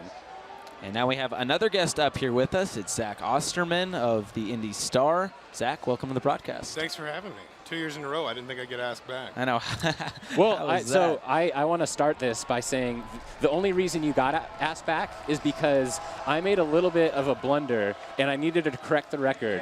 As we were outroing you and saying our goodbyes, I made the mistake of giving you the title of the Indiana Daily Student Reporter, which you had a tremendous history at the Daily Student and did very well there and set you up for success later on in life. However, the correction is that you are, of course, at the Indianapolis Star, the paper of record in Indiana. Well, I appreciate the loyalty to the truth there. It's fine. I think in 2013, when I was calling the Missing Out final, I said Eric Anderson was in Pi Beta Phi. So we all make mistakes on live TV. Yeah, live TV is difficult. But just looking at this race today, obviously you're a big little 500 guy. What are some main takeaways you've seen so far? It feels like it's been a slow race. Mm-hmm. It feels like beyond, and as I say that right now, the field has kind of come apart a little bit. We got some exchanges going on the front stretch, but it feels like it's been a race where everybody's a little bit cagey, marking one another. The turns seem to get loose fast. It's funny, we raved about the weather yesterday and today, but I think that it's been good for everybody except the riders who've been used to wet, cold conditions all spring, and all of a sudden this seems like a perfect day to ride. But if your body thinks 65 and sunny is hot, then today's going to be a little bit weird. And I think we're seeing maybe some teams that aren't totally adjusted to a nice spring day after the winter and spring we've had so far. And the track certainly just feels looser than I expected it to. Well, and you're exactly right. We've had a very very cold spring here in Bloomington, and that lends itself to a slow track, and what happens is your tires kind of sink into that track. Whereas now on a little bit more of a dry day, the looseness is coming up, and you can see those clouds of cinders, the dust kick up. Just practicing what you're not doing. And a wreck around turn 1, heading into turn 2. Pi Lambda Phi in that wreck. Looks like Acacia as well, along with Chi Alpha. Chi Alpha, a new team in this race. And Chi Alpha was with the leaders up until that wreck. So it'll be interesting to see. They all get right back up. We're going to stay, it looks like, on a green flag. So good job for those riders just getting right back up and moving along. And it's been interesting. We've had, I think that's the 3rd or 4th wreck now, but we still have not gone yellow. So there has not been such a giant wreck or an injuring wreck that we've had to slow it down to attend to those riders. Everybody just sort of bounces back up and keeps going. And Zach mentioned it is a slow-paced race, but in terms of overall time, not having yellow flags helps to make the total time a little bit faster. I was convinced there was going to be something big there in the first about 10, 15 laps. It just wasn't coming apart at all. And again, I'd be interested to just kind of quiz the riders afterward. I mean, Jordan, you can remember training, I think like the first 50-degree day in the fall, it felt like everybody was putting on their winter jackets because they weren't used to the cold weather. First 50-degree day in the spring, it's like, can I ride without a shirt on? It's so warm. I mean, yesterday it was a nice race, don't get me wrong. However, I was wearing my jacket and was chilly, and that's probably because I'm now a resident of Atlanta and have become soft to the coldness of the Midwest. However, I did see that a couple of our fans in attendance, they were, out in the bikinis and just letting it loose. I was lathering up sunscreen yesterday. But how much can that weather kind of play with your psyche? It's, again, I don't think it's your psyche. I think it's that your body adjusts. Okay. And again, like I think back, the reason I brought up training was I think back to when I rode. Cold in the fall always felt colder to me than cold in the spring because I was used to warmer weather, and when it started to get cold, I needed time to basically just attenuate my body to that. And then when it got warm in the spring, even if it was 50, 55 degrees, suddenly that felt amazing. It felt almost tropical. And the point I make about it, it's what, 60, 65, it's sunny. There's a breeze, but it's not whipping around the track. It seems like a perfect day, but a lot of these guys probably haven't trained in weather this warm for sure, much, if at all, this season. So you're probably feeling a little bit different. I mean, your psyche is definitely going to be part of it, but physically, you're probably feeling a little bit off, even though, for a spectator, I mean, these are optimal conditions. And that wind, we kind of saw it last year. It's also coming out of the northeast once again, so I don't know what it is the last 2 years. Just race day. Yeah. Changing everything up for race day. The trick is you go through all possible weather situations on quals, and then on race day it just throws a random curveball at you. And quals was a day of its own. 30-degree weather, rain, sleet, and snow. Black Key Bulls was right in the middle of a snowstorm when they had their qual time. But now a nice day here as we are through 98 laps scored, almost halfway done with this 2018 Little 500. But as you look at the race right now, could it be like yesterday where we get a sprint finish, or could it be like last year and Black Key Bulls pulling away, you think? Well, I think it's, look, we've still got half the race to go, and at this point, you're kind of in that slog right now. This isn't, without some kind of wreck or something unusual, this probably isn't the point in the race where you feel like anybody's going to want to try and make it. Everybody is just trying to kind of survive right now, see what unfolds, keep themselves out of trouble as much as possible. If they've got a sprinter, keep him rested as much as possible.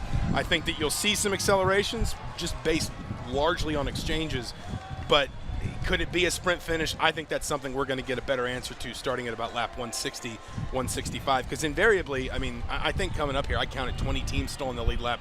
There's no way that there are 10, 15, 20 teams in this field that all feel like they've got a sprinter capable of winning just a matchup field sprint. Somebody out there is going to feel like it would be better for them to try and get out front, maybe push the pace, than the pack out. It's just, that's not something that's going to happen very often at lap 100. And I think a lot of the coaches we talked to, they said that they echoed the same thing, where you can't plan to just launch your attack in the middle of the race. You kind of have to be able to read the race and read what's going on and take advantage when other teams make mistakes. So if that's a botched exchange, if that's a wreck, then you're going to key in on that. And right now our leaders of all the people that we've talked about, the SIGEPs, the SAEs, the BKBs, amongst others, they've all ridden a pretty clean race thus far.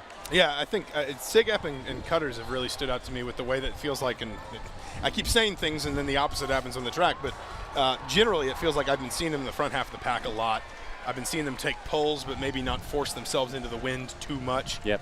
And it really, I mean, look, we're talking about all these teams in the lead lap right now, and I'm not hoping for a wreck by any means. I want to see everybody come through this race clean and healthy, but all it takes is one big wreck, and then your question about a field sprint, or the whole complexion of the race changes. So still a lot of race to go. With their 101 lap score, so just past that midway point. But just looking at this whole weekend, I mean, what's your favorite part of this weekend? It's probably sometime between like the end of the women's race and the beginning of the men's race. That's when all the alumni kind of filter into town. Some make it for the start of the women's race. You know, some can't get off work and come in Friday night.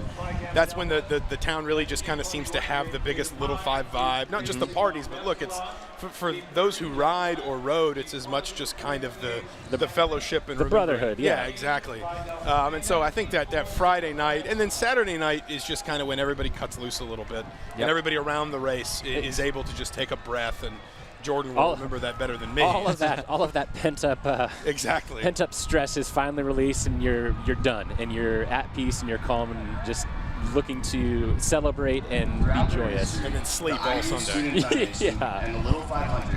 So 103 laps scored. Well, Zach, we really appreciate you coming up here with us and spreading your knowledge on the Little 500. I don't know about that, but I at least talked and filled air for you for a little while. Thank you for having me. Thank you very much. Zach. Appreciate it. So 103 lap score. We want to remind you that the Little 500 is brought to you by Subaru of America and Royal Subaru on the east side. The wind picking up a little bit more for us on top of the press box. Looks like that American flag also flapping a little bit stronger than we've seen. Now as we come out of turn number 4, one of our favorites, SAE on the front, followed by Cutters, followed by Sigma Chi and Black Key Bulls and Sig-Ep.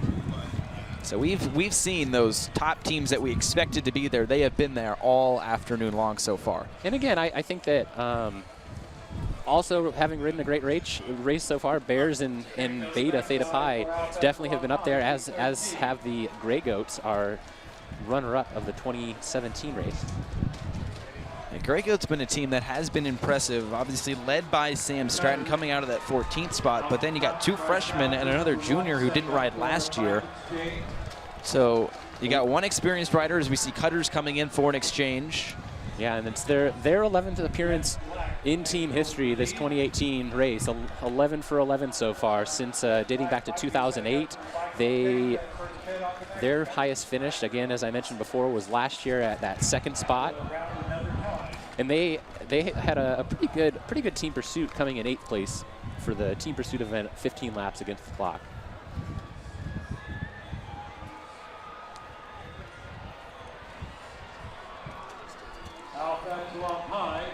So we saw Pi Lambda Phi go down in that wreck around turn 1, going into turn 2 while we were talking with Zach, and looks like they're still about just shy of a lap behind.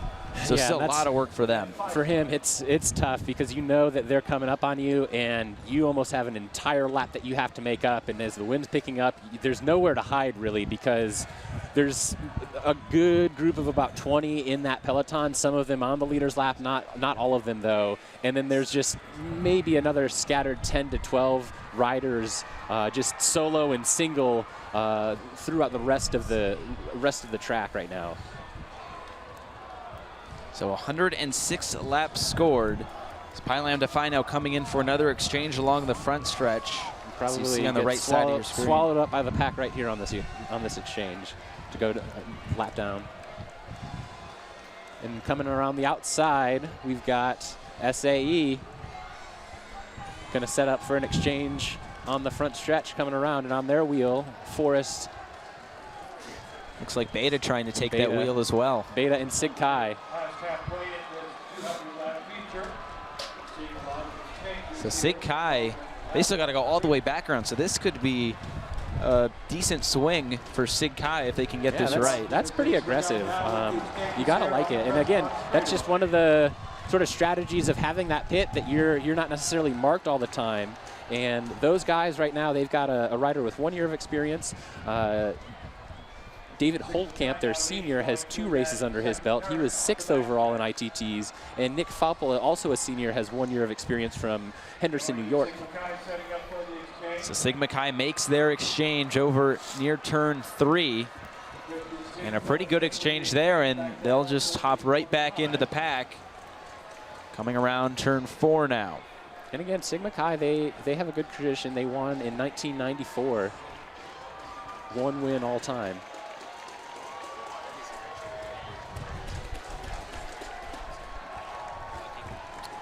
As we come into turn number 1, Sigma Phi Epsilon making a move to the outside, getting to the front.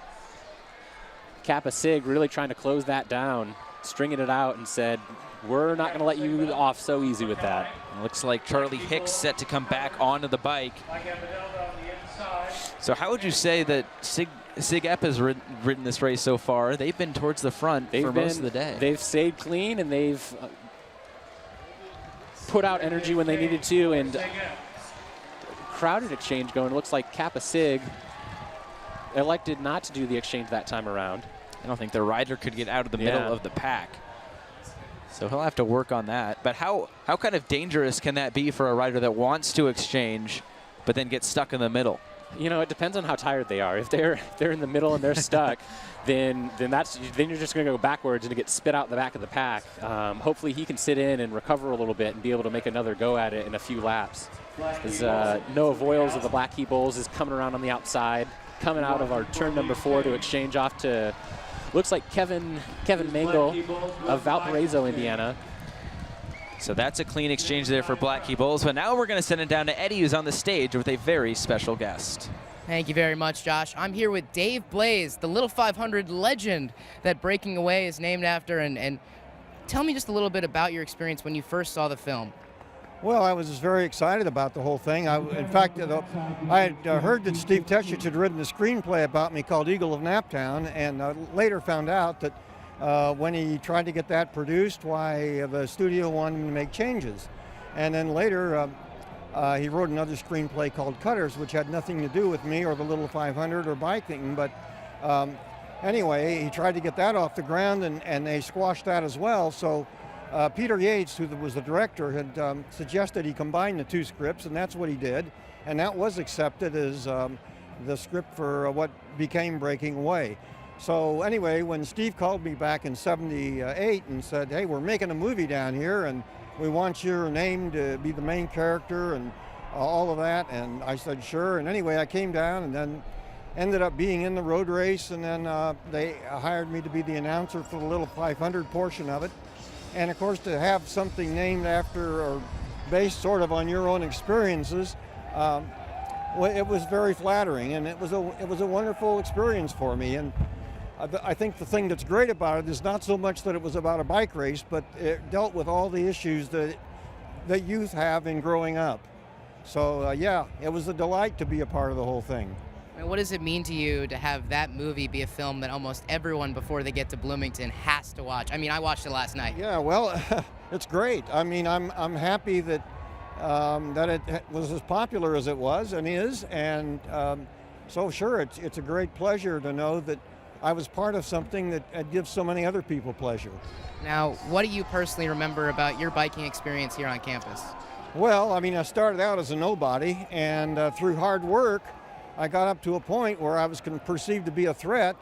And anyway, after having the ability or having the chance to race in the thing back in 1962 and to win the thing, which sort of revolutionized the race, because prior to that, the race was ridden in very short series of 6 laps, 4 laps, 2 laps, 8 laps, something like that.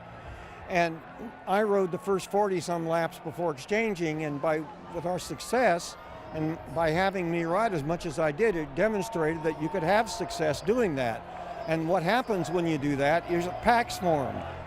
So after that, that's when you started seeing packs out here at the race, and guys started training differently.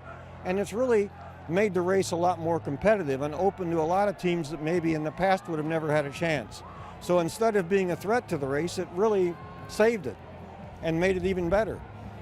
Well, now you look at this fantastic race, and it's a fantastic event, and what keeps you coming back? You know, it is for me, and it was a pathway of self-discovery.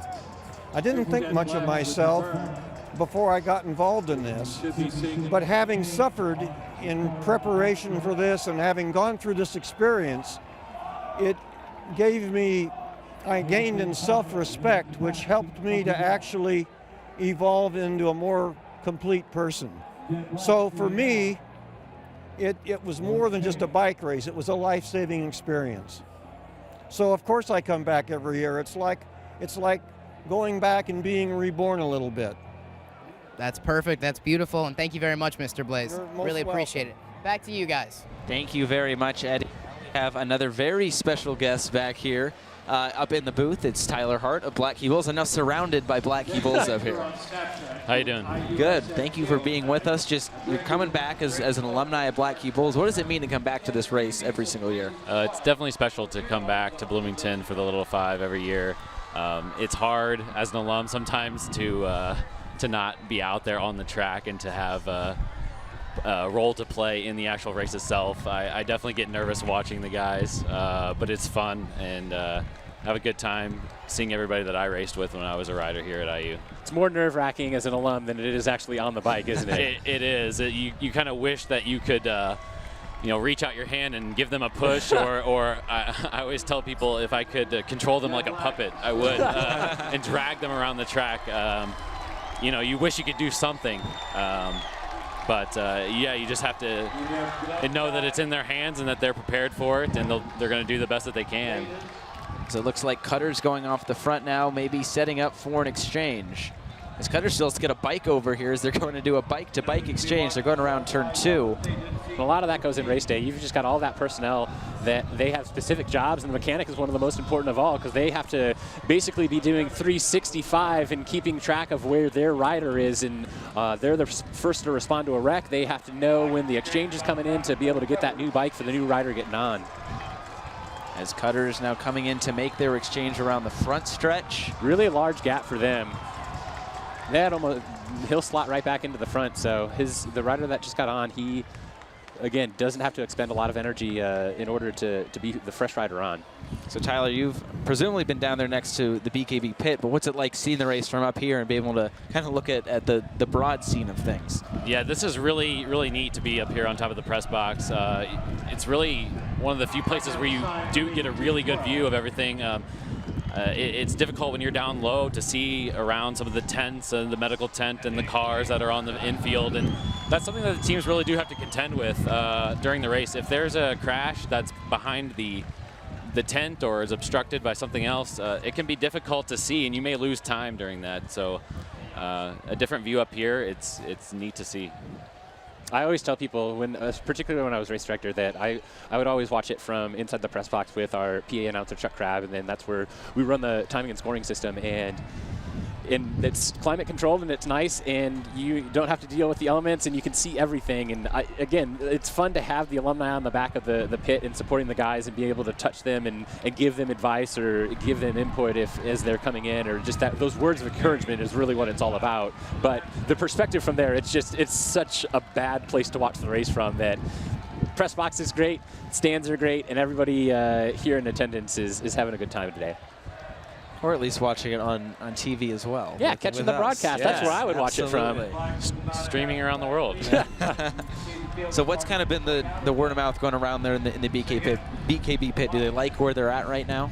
I think so. I think they're in a good place. They have the strength and the depth of the talent, and they're using that, conserving riders for the end, and using people strategically as they are, and keeping their rivals close. And the rivals are doing the same thing. You see a lot of the top teams really marking each other today, and it's held the group together a lot. Yeah, I would say a lot of mirroring going on for sure of the top contenders. Yeah, and actually now for the first time we're really starting to see it thin out a little bit more. The pack and a lot of the lap traffic held in together for a long time, and starting to string out a little bit here. Yeah, and as we say that, though, again, the wind continues to pick up. It started at the start of the bike race, it was maybe 2-3 miles an hour, and the flags in turn number 3 is pretty steady. So I would say that we're at least up to 8 to 10 miles an hour out of that northeast. We're through 123 laps scored. And we have a couple riders down in turn 1. Looks like that is Lambda Chi Alpha and AE Pi. I think so. AE Pi is way behind. They got caught up in another wreck, so they're not having the best of days right now. As the main group coming around turn 4 now, coming towards the front stretch. Kappa Sig and Fiji setting up for their exchanges. Now Fiji's going to bypass that and wait till the next one. And it looked like Jack Martin just got off the bike, the freshman from Noblesville, Indiana, in his first race. So 124 laps scored, but what's it like seeing your team win the race last year and then just coming back each and every year and seeing how much this race changes? Seeing them win last year, that's always the ultimate goal. It's amazing. I was super proud for those guys. I know because being a rider myself, you know how much work goes into winning this race. So I was just really proud for them. Happy that the hard work paid off, and that's really goes into a lot of what Dave Blaze was just saying right before I came on, is that he was able to become somebody through the race that it takes a hard work to be one of the top teams, and it's good for those guys to have that payoff in the end. So. And Zach made mention of it too before you were on, that you come back and you feel the energy, you feel the community just walking around town of Little 500 Week last night, and now it's just that energy and the brotherhood of all these people. They just get drawn back, and that's Little 500. There's just something about it. It can't be explained, but it's woven into the fabric and woven into this culture to be something truly special here at Indiana University. Absolutely, it's a subculture. It's its own community. It's coming in is a homecoming for a lot of the people that we rode with. I know Jordan would say the same. For sure. Well, Tyler, we really appreciate you coming up here. There's just over 70 laps left, so we'll let you get down there, and maybe you'll be celebrating come the end of today. Sure hope so. Thanks, guys. Thank you very much. So 127 laps scored. And like you mentioned, the pack is kind of thinning out a little bit, but still all those main guns, those main teams still up there. And hanging tough, out of the picture is our Jet Black team. We saw much earlier that they were off of the back, got caught up in a wreck, and they've held steady at a 17-second gap. So they're about a half lap down and just battling to try to stay in it and stay on that leader's lap. And so as that rider comes out of turn number 4, or as the pack comes out of turn number 4, he's going into turn number 1. So slowly but surely dwindling down the number of teams that are on our leader's lap, and that's one that's in fear of losing that lap.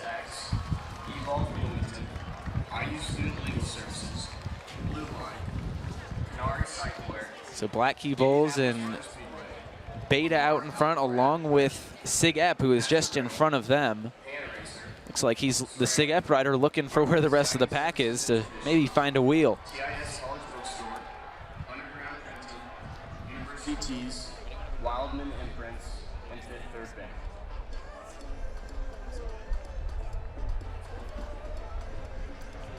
So 129 laps scored. And this is a part of a race where teams is trying to hang in until we get to those final 40, final 50 laps. And once again, Xavier Martinez has not ridden yet for Black Key Bulls, presumably saving him for a potential sprint finish. So they seem like they're in a fairly good spot.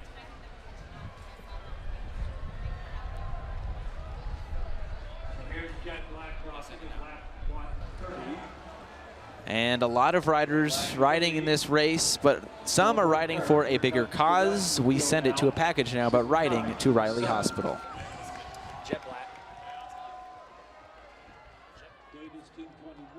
Nothing says Indiana University quite like the IU Dance Marathon or the Little 500 race. IU senior Michael Schmall shares his passion for both events as he rides to Riley. I did a one-way trip from northern Indiana. It was really successful. A lot of people got behind it and thought that this was something that was really great, and I already in my head started making plans on how I could do it again the next summer. but then also I could improve it. Days of the weekend I would ride 100 miles, so I just felt like I was going to do it anyway, and he was a good friend and it was a good cause, so it was something good to be involved with. Biking 100 miles in one day is not quick and easy.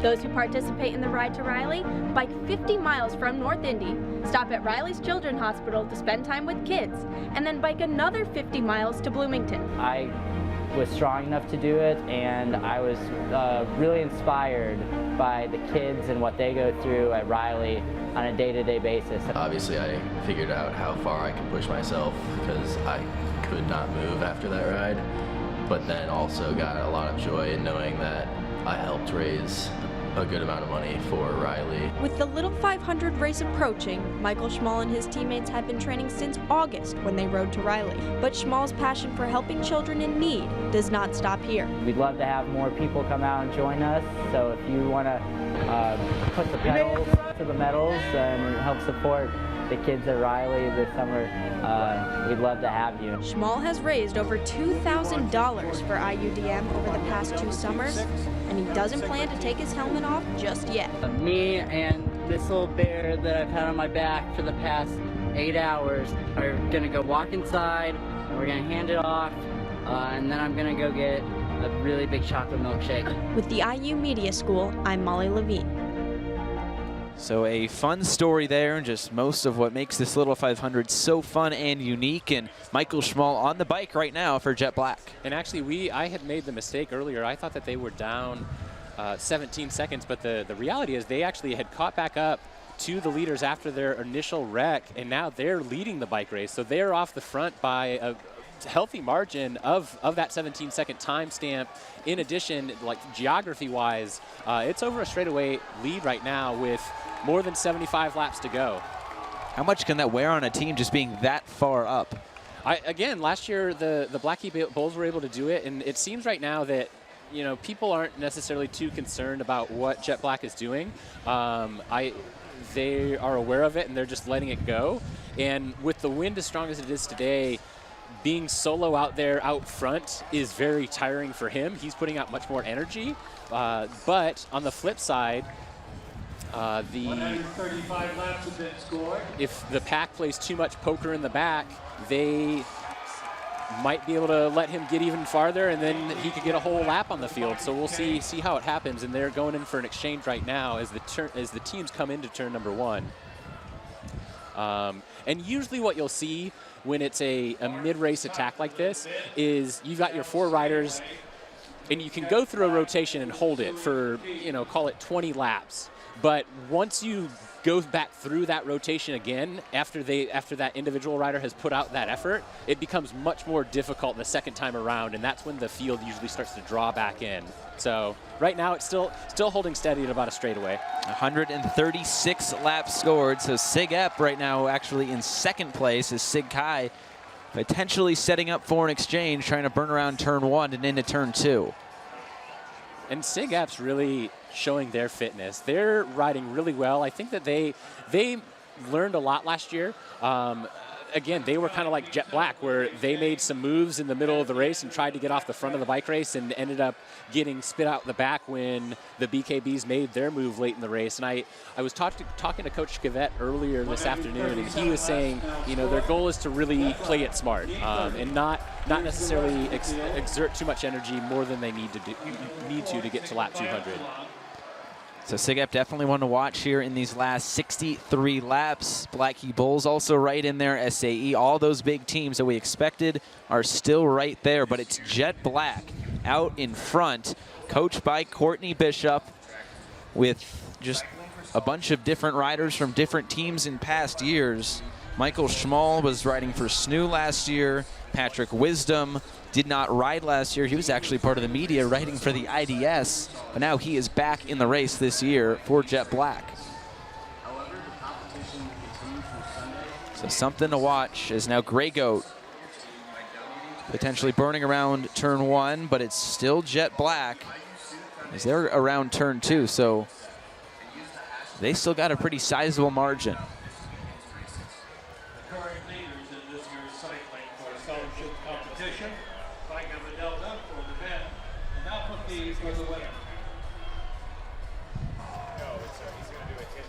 And interestingly, the Jet Black rider has some lap traffic that he's being able to work with. So he's not having to, you can see it in our picture at the bottom. There's 3 other riders that he's with, and they're not necessarily on the leader's lap with him, but they're helping him out. And so, you know, maybe he got together with them and he said, hey, you guys are down and we are off the front right now. I'll buy you a beer later if you help me out in this race. And Jet Black going in for an exchange around turn 2. And there you go. The pack has definitely caught up to them now, and Jet Black falls back, and Sig Epp now back out in front, 139 laps scored. So as we come into our last 60 laps, Sig Epp taking the lead, but Jet Black still hanging in. We send it down to Eddie Cotton, who has more about Jet Black. Thank you very much. Now, I actually spoke with a few of the members of Jet Black down there in the pit, and they talked about how they were able to recover so quickly after their early crash, and it really came down to the rest of the field easing up and giving them an opportunity, and they're just taking advantage of it. When you ask them about it, they're saying, we're pretty much just riding the race of our lives right now, riding our hearts out. And I asked them about the strategy moving forward. They're looking at Black Key Bull's strategy from last year, potentially trying to lap the field, but as we see right now, that's probably not going to work out, but they're ready for a sprint if they have to be. Back to you guys. Thank you very much, Eddie, for that report. It's Beta and Sig Epp along with Cutters now falling right behind. This Jet Black has fallen back a little bit, but you just wonder if all that energy they had to expend coming off the front will cost them later on. As we see it down the backstretch, Beta Theta Pi really making some strong moves, stringing it out, setting their next rider up for an exchange. Cutters on their wheel, Sig Epp in single file right in our top 10 teams. So those are where the leaders are, but a team in their first race this year is Delta Sigma Phi. Courtney Robb has more on that team. Staying very much up in contention, Team 16. Okay. The Bears setting up for an exchange. They're on the backstretch. It's Delta Sigma Phi. You know, we were a fraternity getting off the ground, and I'd been talking to people, and we just, you know, never founded a bike team because we didn't have the members, or we didn't have the people dedicated for it. The bike team came to life when Chapman returned to campus his sophomore year. The off-campus fraternity was new to IU and had limited resources. That first year, Delta Sigma Phi failed to qualify for the race. But the second year, it almost looked as if they had a chance. And then their wheel flew off. So we were on our third rider. He got through almost half a lap, and then it was just a manufacturer's error. The mechanic was saying that the wheel just couldn't take the pressure or something along those lines. So it was definitely kind of demoralizing because your first run, as most teams know, is probably when you have the most adrenaline, you're the most freshest. When that wheel happened, you know, we don't want to say we quit or anything like that, but it was definitely a little demoralizing to think that, wow, we were doing so well, and all of a sudden. Still, Delta Sig hasn't given up on their dreams of qualifying just yet. Behind me, it may look just like any other house, but if you walk inside, you will find a basement masquerading as a bike room. With less than ideal weather conditions for biking here in Bloomington and limited resources, Delta Sigma Phi has been forced to get a little creative. The fundamentals of a team just come down to like your willingness to grind, like having a bike, having rollers, like the minimum stuff. And I think we've got that covered and more. It obviously gives other teams advantage, when they have certain rooms. But for us, it's more just like, are we gonna, bust our tails? And if we can do that and we've got the bikes, then we're fine. This team depends on hard work, dedication, and well, Troy Chapman.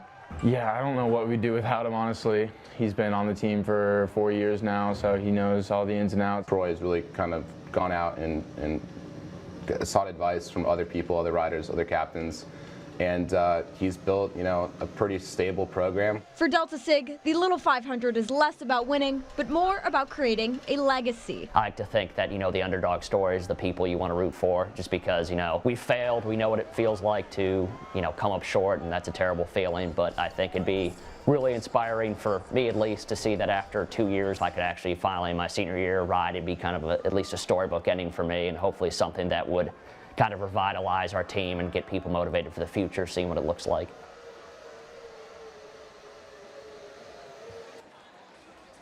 So Delta Sigma Phi may not be up towards the top today, but still a good story for them. But some news on BKB is they finally have a new rider now who hasn't ridden yet on the track. So both of us missed it up here in the press box just because it had happened so fast, but both the Blackie Bulls and the Cutters found themselves a little bit down from the leaders and ended up putting, I think it was some mechanical issues that I don't necessarily think it was a wreck, but both of them were down and they ended up working together, and they're back up to the lead group.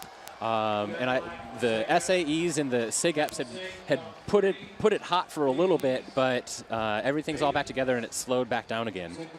Still Jet Black and SIG-EP off the front right now, as SIG-EP now pulls in front.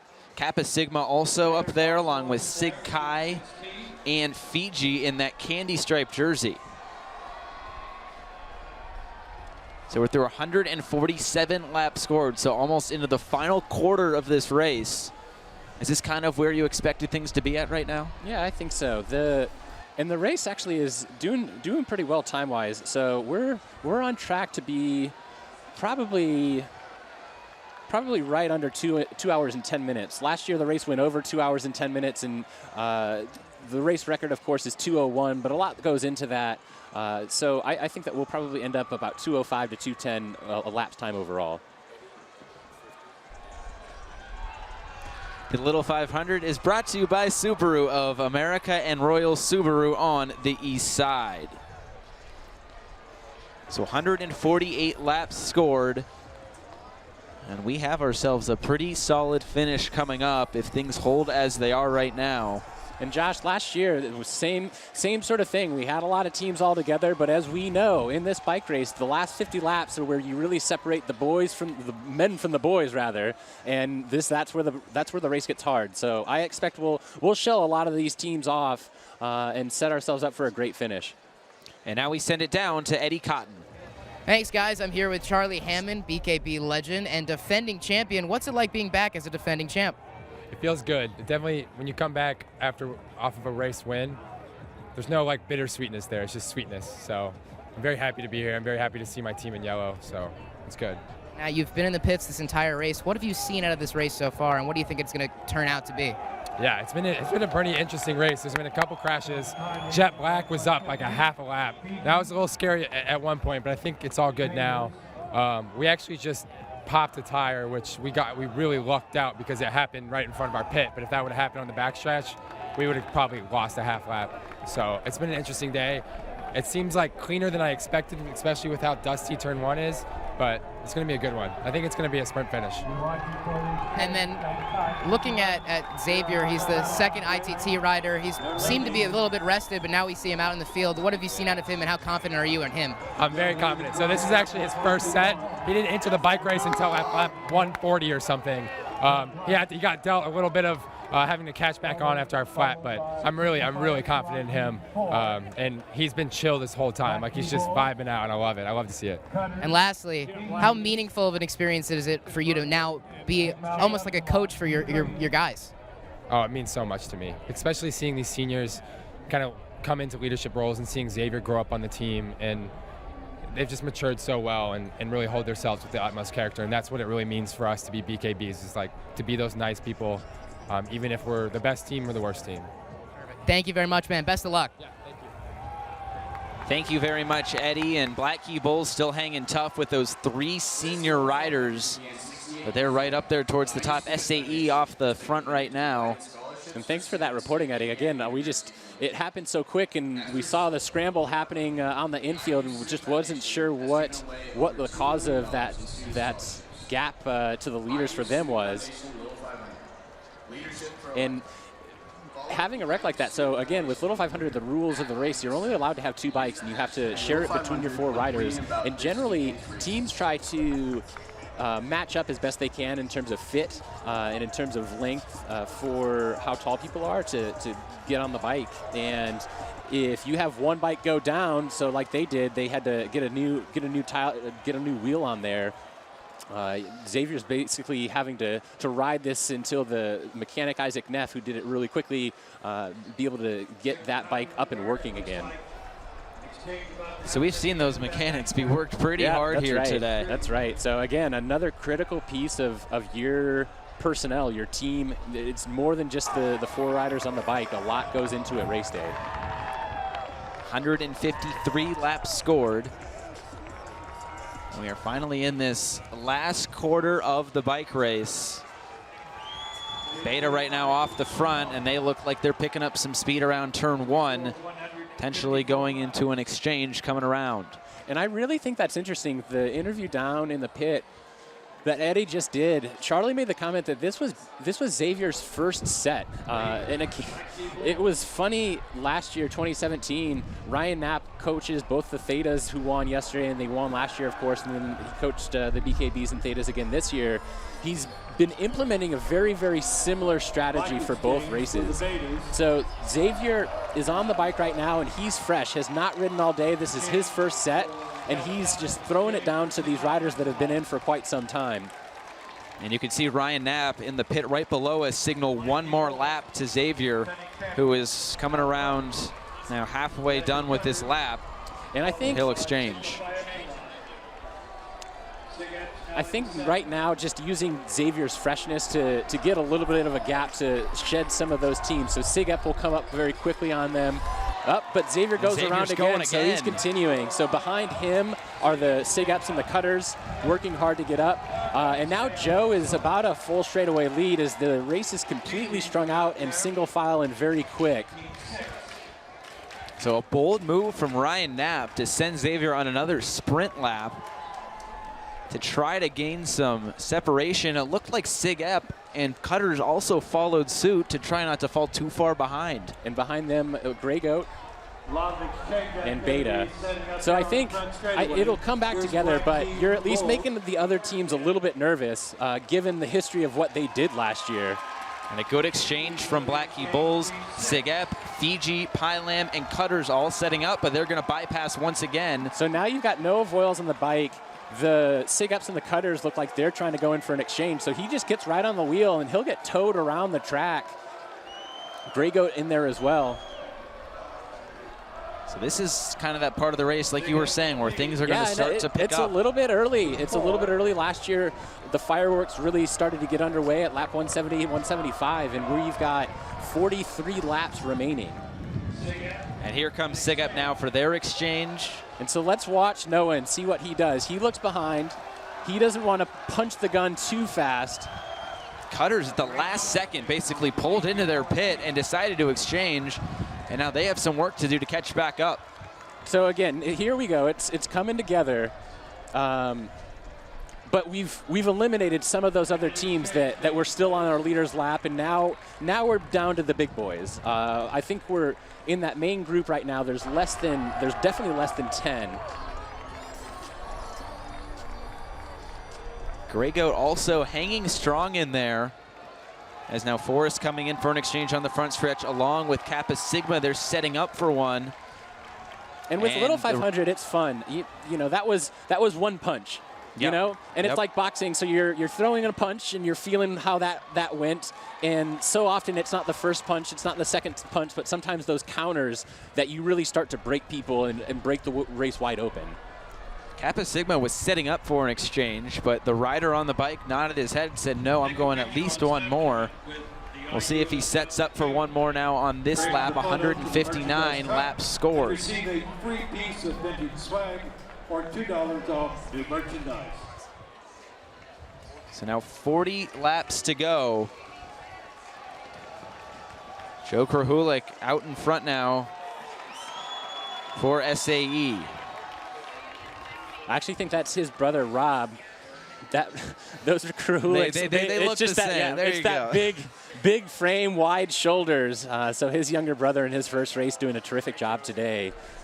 Freshman Rob, 23rd in ITTs. SAE, though, right in there. Like Eddie said earlier, just get Joe to the end of the bike race, and he could bring it home for SAE. Now Beta taking it to the front. And now here comes Kappa Sigma. They're going to exchange, and they're still hanging right in this bike race. They might lose some time, though, on this exchange. That, for me, that shows their inexperience. They were pretty even with the pack, and unlike all the exchanges we've seen all day where you're zooming off the front and trying to establish that extra time, that extra gap, that was more or less even. So that rider, the more that happens, I think the harder it's going to be for them to get back up with subsequent exchanges.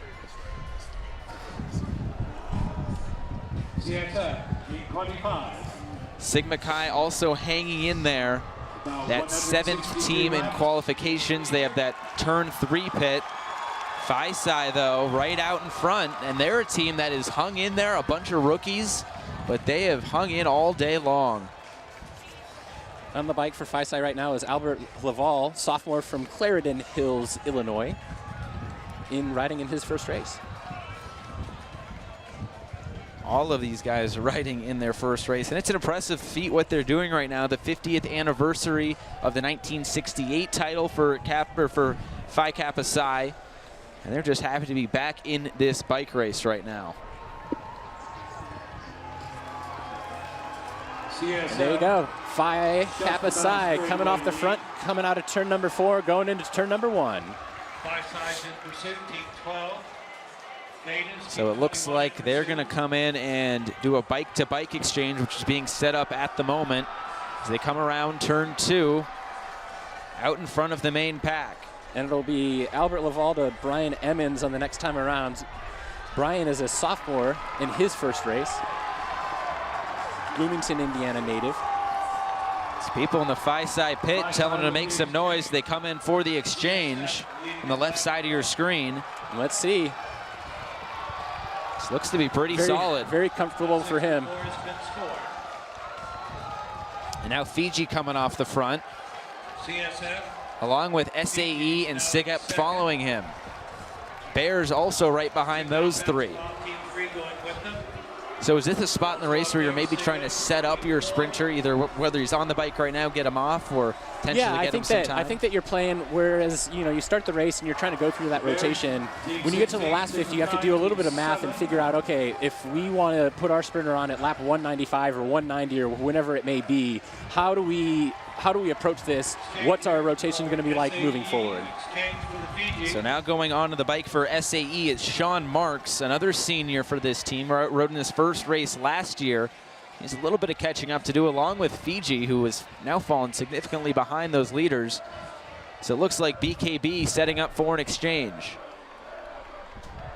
They're coming off the front, Kappa Sigma as well, along with Beta, as they just get that bike over there in time for the bike-to-bike exchange.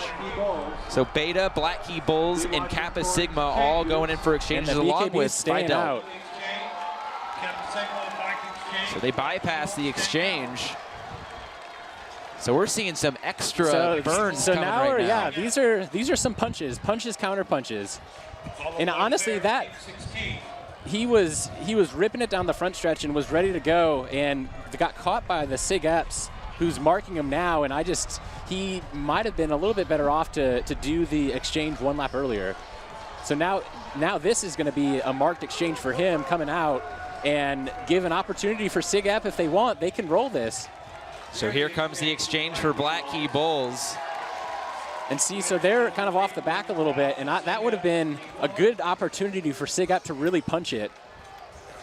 And now we're going to send it down to Eddie Cotton, who has more.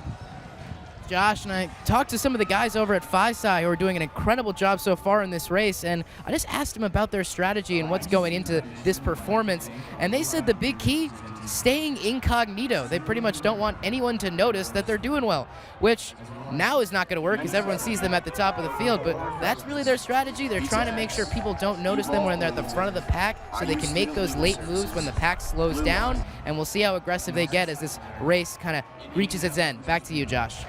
Thank you very much, Eddie, as Cutters makes an exchange over around turn 1. Yeah, and again, Phi Psi has a lot of history and tradition, so the people down in the pit and their supporters really know the ins and outs of this bike race, having so many wins over the history of this event. And coming in, they're all new guys, and nobody's really paying much mind to them, but they're hanging tough and right up there with everybody else.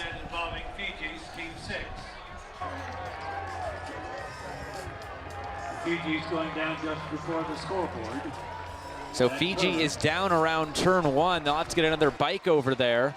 So they were on our leader's lap and riding a very great race.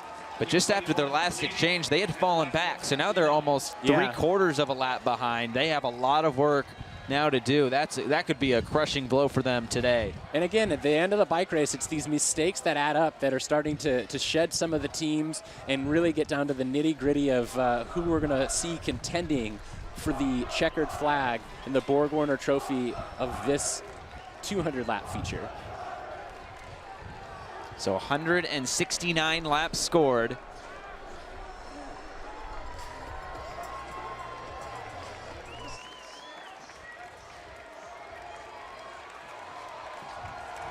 A team we haven't really mentioned out there. Getting out of the saddle, going into turn number 1. Looking to set up an exchange. 3PH also in there as well. Haven't mentioned them much today. SAE and Sean Marks now off the front. It looks like all string out, trying to catch a wheel and make up some time, or at least keep pace. So SAE setting up for an exchange. Sig Ep setting up for an exchange on the front stretch. So we head into the final 30 laps. And that he got marked immediately by SAE. And again, a crowded exchange, so it looks like Sean Marks of SAE is going to have to go around again in order to get the exchange off. Does that favor one side or the other to potentially have to pull an extra lap or burn an extra lap? It depends. Again, you're budgeting enough energy in order to get off the front, and you're trying to go as fast as you can. I think that he'll be all right, and it looks like he's doing really well with a great turnover as we see the pack coming in. There he is. He's coming out of turn 4.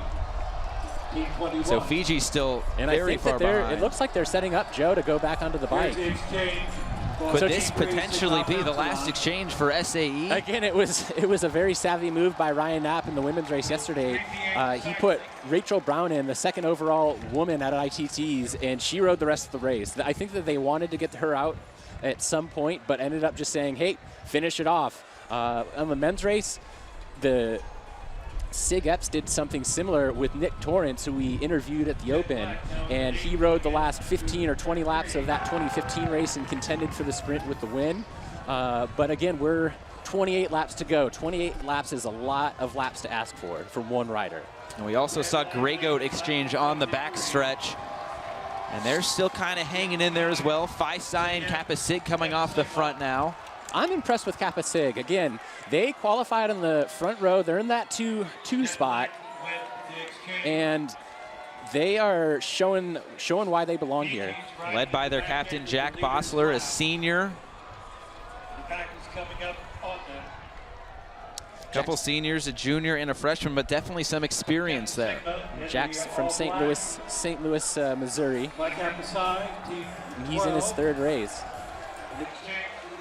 And experience plays a lot. There's only a handful of people that have 4 races under their belts. And we mentioned before, Joe Krahulik's one of them. And the more, you only get one shot at this, and you only get one shot to race. And the more experience that you have really shows come race day with the moves that you're able to make.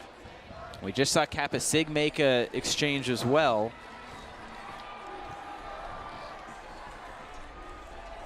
And now Cutter's getting out of the saddle and pushing it up possibly for an exchange. So that's Cutters and Sig Ep along with Beta at the front. Bears is hanging in there as well.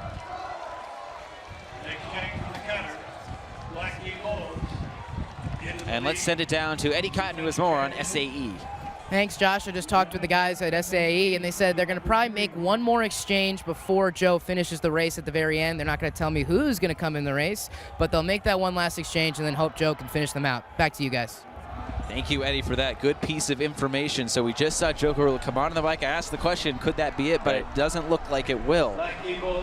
One more exchange, and it looks like they're starting to set up for it right now.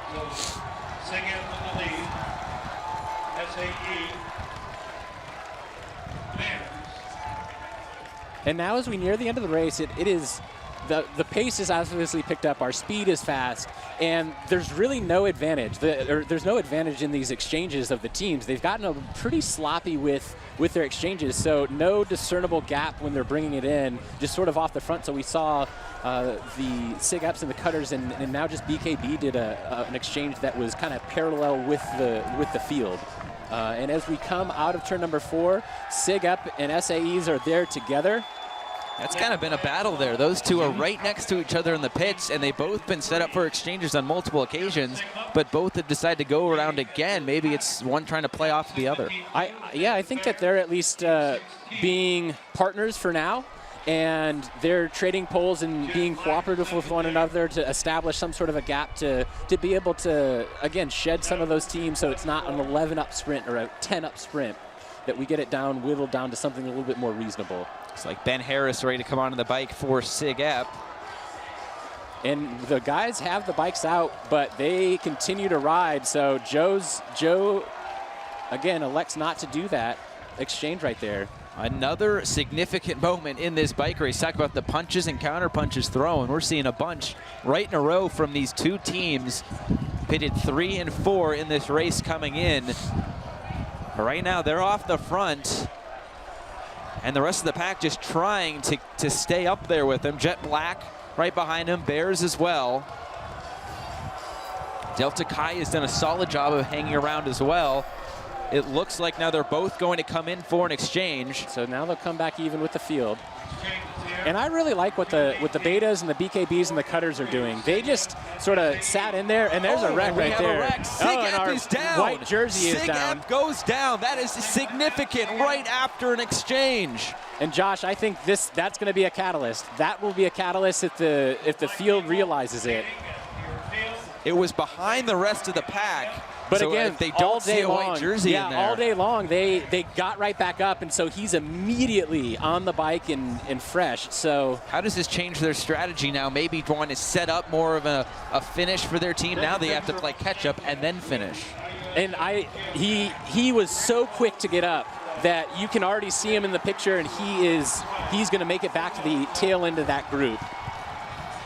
So a scary moment for the Sig Epps, one of our strongest teams coming into today, but being able to stay calm under pressure and get back to the front of the race.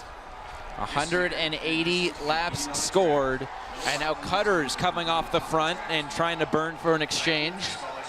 They're setting up for it on the front stretch. As well as deserving students on the 180 laps scored, less than 20 to go this time around, 19 to go this time around. So it's Cutters coming in for an exchange. Black Key Bulls, Beta, Bears, Grey Goat. Jet Black is still in there. And that was Ben Harris, the junior out of Indian Wells, California. That was the one that went down. But Ben was the 3rd place overall individual time trials. And, you know, if you're 3rd place overall and you go down, he proved his fitness of why he was 3rd place overall and was able to get back. In less than another lap, he was back to the leaders. And that's the great thing about Sig Epp this year is they have 3 elite riders in this race, all in the top 10. That's just got to test your mind a little bit, your psyche when you go down. How much strength do you have to come back up? As now Beta setting up for an exchange on the front stretch. And Beta's burning around turn 1 now. And luckily, I don't think that Ben is necessarily their sprinter. Again, I think that if they were to go down to a sprint, they would want Charlie Hicks, who's got 2 years of race experience in 15 and 16, and he won our Missing Out event, and that's indicative of who has good pop for that final last lap. And now we send it down to Eddie Cotton, who has more on Sig Epp. Thank you very much, Josh. And you guys really hit that one right on the nose, Sig Epp, going through that crash, but getting right back up and right in this competition. And what I asked about the strategy moving forward with that crash is they might look to a few more quicker exchanges, go for a few laps, make a change, go for a few laps and make a change. And when I asked about the race conditions and what they're seeing, they are not exactly a huge fan of what it's looking like. The temperatures have raised on the track, so it's more of a dry track that makes it feel almost like a dirt bike race, and that's going to be difficult for a lot of teams, and the key is going to be handling. Now, I asked them what their confidence level is in that handling, and they're feeling just fine, and they feel confident in their ability to adjust to the track and move forward. Back to you, Josh. Thank you, Eddie. When we were talking with Kappa Sig earlier before the race, they're saying they have some BMX riders, but as we see Jack McNamara way out in front, almost half a lap lead, as they had a very good burn and a good exchange, and now they are set up here with 184 laps scored. And the Betas have ridden a terrific race all day long. are really playing off what seems like a 2013 strategy. They had a great team pursuit that year. This year they were 4th overall in that event and just played it into the wind, and let's see what'll happen. SAE looking like they're coming off the front along with SIGEP. So SIGEP put themselves in a solid position, get back in this race. SAE, it looks like they're gonna wait and they're gonna go at least one more. That's what the whiteboard says down there from the SAE coach. It says one more, SIGEP doing the same, but it's Beta right now way out in front of the pack. Black Key Bulls falling back a little bit along with Kappa Sigma. Phi-Psi also along in that pack with BKB. Now as they try to come around and catch up. So a lot of solo riders right now, and a very hurried exchange. Oh gosh. A bad exchange there from Beta. Terrible exchange from Beta, but he was able to get it off. Big lead. I was gonna say it was their own mechanic that almost impeded the progress, and Beta continues to go, so that's gonna cost them a little bit of time. They still had a huge lead though, so it won't really affect them all too much as SAE makes that exchange. But Beta's still about a quarter of a lap ahead right now. And in second are the SIGEPs. Bears are still up there, they're in the 3rd spot. So SIGEP has done a great job getting back in this race. And we've got, it's 187 scored for the Betas. So we're in less than 15 laps to go. Here comes SIGEP for an exchange. And that's now Tom Settle getting on the bike. But credit Ben Harris. I mean, he looks exhausted coming off, but he really got SIGEP back in this race to even give them a shot. And now we send it down to Eddie, who has more on Beta. Thank you very much, Josh. I had a little conversation with some of the alumni over at Beta, and they mentioned how this strategy they're utilizing right now is the exact same way they won this race back in 2013. Send out your best sprinter when, as by quote, everyone else in the race is kind of sleeping. They're sending out Jack McNamara. He's on the bike right now for Beta. And also what I just saw previous to that move was a little bit of an altercation, not physical, just a bit yelling back and forth between the judge and a mechanic who had to bring in a bike there. So things are getting a little testy here on the field. Back to you. Thank you, Eddie. 188 laps scored, and Beta still way out in front. What do you remember, though, from that 2013 race that Beta won? It was just one of the most exciting races I've ever seen in person. They rode just such an expert race, and it ended up coming down. They exchanged lap 199 about as late as you can.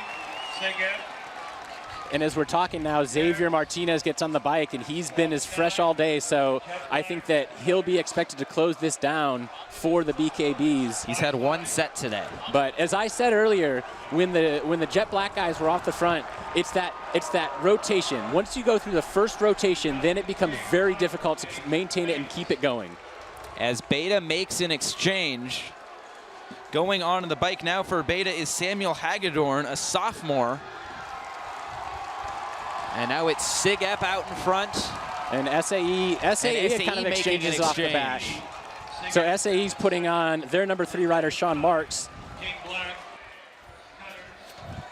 10 laps to go. 10 laps to go, and now it's about a half a straightaway. Everybody is still chasing Beta, but in that second pack right now, you have SIGEP along with Delta Chi. Delta Chi hung in all day long, coming from that 11th spot with only 3 riders. In addition to Grey Goat, you still have Cutters.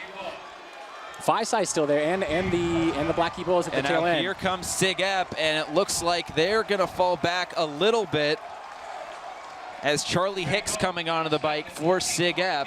He's going to have some work to do. 191 laps scored. Could this be too late for SIGEP? Josh, like last year, in order to win the bike race, you have to get back up to the Betas, and the Betas right now are going all in. They are going all in and are the ones making the race. And you can't play too many, oh, you need to lead, you need to lead, you need to lead. That pack needs to get together, get organized, because we have 192 scored. We are coming to the end very quickly. About a 9-second difference between Beta and the rest of the pack. The rest of the pack almost seems a little tired. as now SAE trying Sean Marks of SAE goes to the front. He says, we need to do this. Let's go, guys. Let's go now. You got to go now. But everybody is trying to catch Beta right now as they're setting up potentially for another exchange. It looks like this is just what they're doing, a lot of short sprints for everybody. At the end of the race, they're trying to keep it hot, and they'll lose a little bit on the exchange, but they've kept it fast. So now this will bring it back to, as the Beta riders exchanging up to speed, that's Colton. He is going into turn number 1. The pack is coming out of turn number 4. So about a quarter of a lap, just shy of a quarter of a lap is the difference. 193 laps scored. Kappa Sigma has fallen well behind. Their day could be done. Pi Lambda Phi also well behind, but right now we're all keeping our eye on Beta Theta Pi coming around near towards turn 4. And Eric Anderson out there animated. Their pit coach said, let's go. This is it. This is our strategy. This is how we want to win the race. 6 laps to go. You just need 6 more to hang on. Sean Marks doing a lot of work, not getting any help from anyone else. Behind him is Grey Goat, Logan Tisdale, freshman. So that might just be a little bit of inexperience on the Grey Goat part. He just doesn't pull through for Marks, and so that pack isn't working together effectively. And about a 10-second, that's unofficial, 10-second difference between Beta and the rest of the pack. And as we come across the start-finish line for the Betas, this will be 5 laps to go. 195 scored, 5 laps to go at the start-finish line. So 195 laps scored. It's been a race where it's been pretty close all day. It was slow for a while on a pretty nice day, but just shy of a 9-second difference now between Beta and the rest. Grey Goat's really putting it down, probably coming in for an exchange. And now this gap is dwindling very quickly. So now it's way less than a half straightaway, and on the exchange, I think it will come back together. So we saw Beta here in these last 10 to 7 laps really Coach make an Anderson exchange. keeping him out. That was very, very savvy coaching by Coach Anderson to keep him out, because that exchange would have brought it back together. So about a 3-second difference now. It is really dwindling down for Beta, and you just wonder how long they can stay in with all these sprints. 4 laps, less than 4 laps to go. We're on 196 scored. So I do think it will be a sprint, though. I think that Beta will be very comfortable on the front, and I would suspect he'll slot in for the sprint. So we are setting up for a very exciting finish. 196 laps scored. Beta makes the exchange, bike-to-bike exchange. And let's see, is he going to look behind his shoulder, or is he just going to run off the front? And it looks like he's just going to go off the front. It's Jack McNamara. 197. 197. You can see the pace starting to pick up. They're trying to catch McNamara of Beta coming around turn 2. It's getting really close now as SAE, Bears, Black Key Bulls are all playing catch up along with Phi-Psi. And I really like the position of Xavier Martinez. He's been following wheels this whole time, as has Sig Up, as have the Cutters, those 3 teams. And so it's all back together. And when we come across the line, it'll be 2 to go until the finish. Joker Hulick's on the bike for SAE. On the bike for Beta is Jack McNamara. Riley Fig on the bike for Bears. And boy, do we have a finish now with Jet Black making a move to take the lead. But Beta has fallen back. 198 laps scored. We're about to see the white flag. Upon the start-finish line, Chappie Blackwell will give them the, yep. Now it's Sig Up. Just a whole lot of change at the top right now. Sig Up goes to the front. Charlie Hicks leading it out. Who is it going to BKB. be? Now it's BKB as we are about to see the white flag from Chappie Blackwell. This is going to be the bike race, and what a finish we have. Here comes Grey Goat. It's Cutters as well. Black Key Bulls and Sig Up following right behind. But it's Cutters and Grey Goat. They lead going into turn 2. Sam Stratton on the bike right now for Grey Goat. He's trying to pull, but it's Cutters pulling ahead. Cutters, the leaders coming around turn 3. Now it's Grey Goat catching up. Black Key Bulls on the inside. It's a sprint to the finish for the 68th Little 500, and it's going to be Cutters. Cutters are back on top. What a finish here at Bill Armstrong. 14th victory all time. Pole team, start number 1, finish number 1. Wow, just like we saw yesterday, an incredible finish. So many teams up at the top. So many teams could have finished right there, but Grey Goat, you have to feel for them. They had their A guy out there in Sam Stratton, and he barely, and I mean barely, finishes in second, but it's Cutters who gives it to the independent teams for a second straight year. Another independent team sweep, so we shuffled around a little bit. Cutters move up into that top spot. Grey Goat Cycling lost 3 riders from last year's race and were able to repeat in that number 2 spot. BKB falls to number 3 overall. So it's the pole team in Cutters that comes away with the win. And how Noble about Guyan finishing that? it off for them. Junior out of Lanesville, Indiana. To get a little bit deeper now, Cutters in that first spot, of course. Finishing second was Grey Goat. In third, Black Key Bulls. In fourth, Sigma Phi Epsilon. In fifth, SAE. And in sixth, Jet Black. So Eddie Cotton trying to catch up with them down there over in turn 1. And we're going to send it down to Eddie Cotton. Gentlemen, what does it mean to have won the Little 500? Greg, you're the spokesman. It's wonderful. I'm happy. No, I'm happy to be here with my team. We worked hard and we're glad with the outcome. Happy to be here. You put in all this work to get here. What does it mean to have had your work worth it? We won with the guy with the torn meniscus, if that tells you anything. This guy put the fucking team on his back. Or, sorry, excuse my French. All of these guys, this isn't be in the position to win. And I did what I was supposed to do. We came out, we did our jobs. Anyone who doubted us, we're back. 13. That's 13. Well, welcome back. That last sprint, what goes through your head, all of you, on that last sprint? We're all there together. Perfect. Thank you. Back to you, Josh. Thank you very much, Eddie. A very jubilant team down there in Cutters. The pole team gets the win. And how about that? Siget finishes 4th, SAE in 5th, but what we saw here was just absolute chaos in the last 20 laps. To end the race, the Betas were the one that really threw it all out there, and they were able to establish over a straightaway lead, and that really kind of made everything crazy. And so all sprinters all got on, and it came back together at the end. Going into the white flag, Black Key Bulls led it across the line, followed by Sig Ep, but it was the Grey Goat and the Cutter rider, Noble Guyan, went to the front, and they got a sizable gap, and boy, did Grey Goat make it a close race. Less than a half a second was the differential between first and second. Absolutely incredible. And Beta, they finished all the way back in 8th, so you just wonder if you didn't go for all those sprints, maybe you'd be there at the end, but I feel like they didn't really have any other choice. Yeah, and for them, it probably was a matter of they just didn't necessarily want to do a sprint and wanted to win off the front, but didn't quite have the horsepower to get it done today.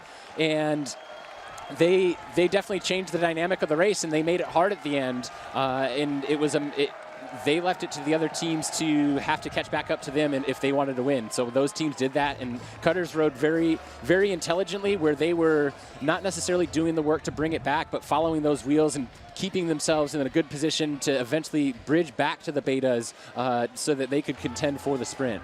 So we get you our top 10 here. It goes Cutters, Grey Goat, and BKB. That is your all-independent podium once again for the second straight year. Then it's followed by Sig Ep, Jet Black, SAE, Bears, Beta, Phi Psi, 3PH, and Delta Chi in 11th. Kappa Sig falls all the way back to 13th. Sig Chi also in 14th. A couple more teams of note.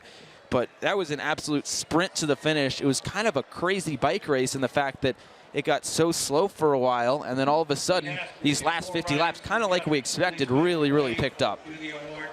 And you can see the pictures of the Cutters guys, and again, another team with so much history and tradition in this race. They have so many alumni that make it back and help to support the riders on the bike. And it's more than just one team, more than just the riders. It's a whole team and a cast of characters that help lead them to victory today. And Eddie is standing by with another Cutters member.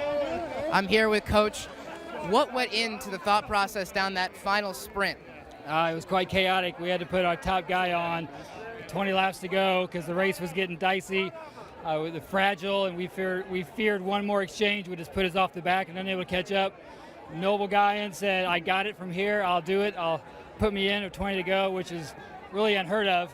And he rode the last 20 laps really patiently because there were a couple teams up the road. He was patient, and he found himself in pretty poor position there with 2 to go, and we're getting worried. But he found an opening, and he got clear track ahead of him, and he rode the sprint exactly how he said he was going to. Now, we heard Noble say it at the end of the race, we're back. What does it feel like to be back? It's a great team. We've won 13 times. We've had a few years where we've been competitive, but nothing's better than a victory. It's to consolidate the alumni and the supporters. It's to keep everybody tight.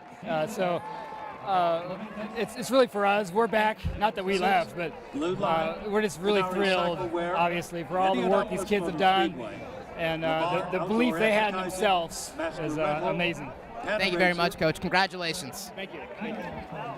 Thank you very much, Eddie. And like Coach Jim Kirkham just mentioned, the 13th win for Cutters. I mean, just an absolute dynasty of the Little 500. Yeah, first since 2011. So it had been quite some time, and they will be very pleased with that. That's a program with so much history and tradition. And now the podium teams are coming up to the stage to accept their trophies. And Blackie Bulls, obviously the team who won it last year. They will be dethroned, I guess you could say. And they had three three seniors putting in a great effort today. And to look back over the history of their career, they continue to be a dominant team. And so this will be a catalyst for them to continue to be hungry to win the race and pursue to win the race in the next years to come. So for Blackie Bulls, it'll be Kevin Mangle, Will Ottenweller, and Noah Voiles all departing for BKB. But Xavier Martinez will presumably be back next year.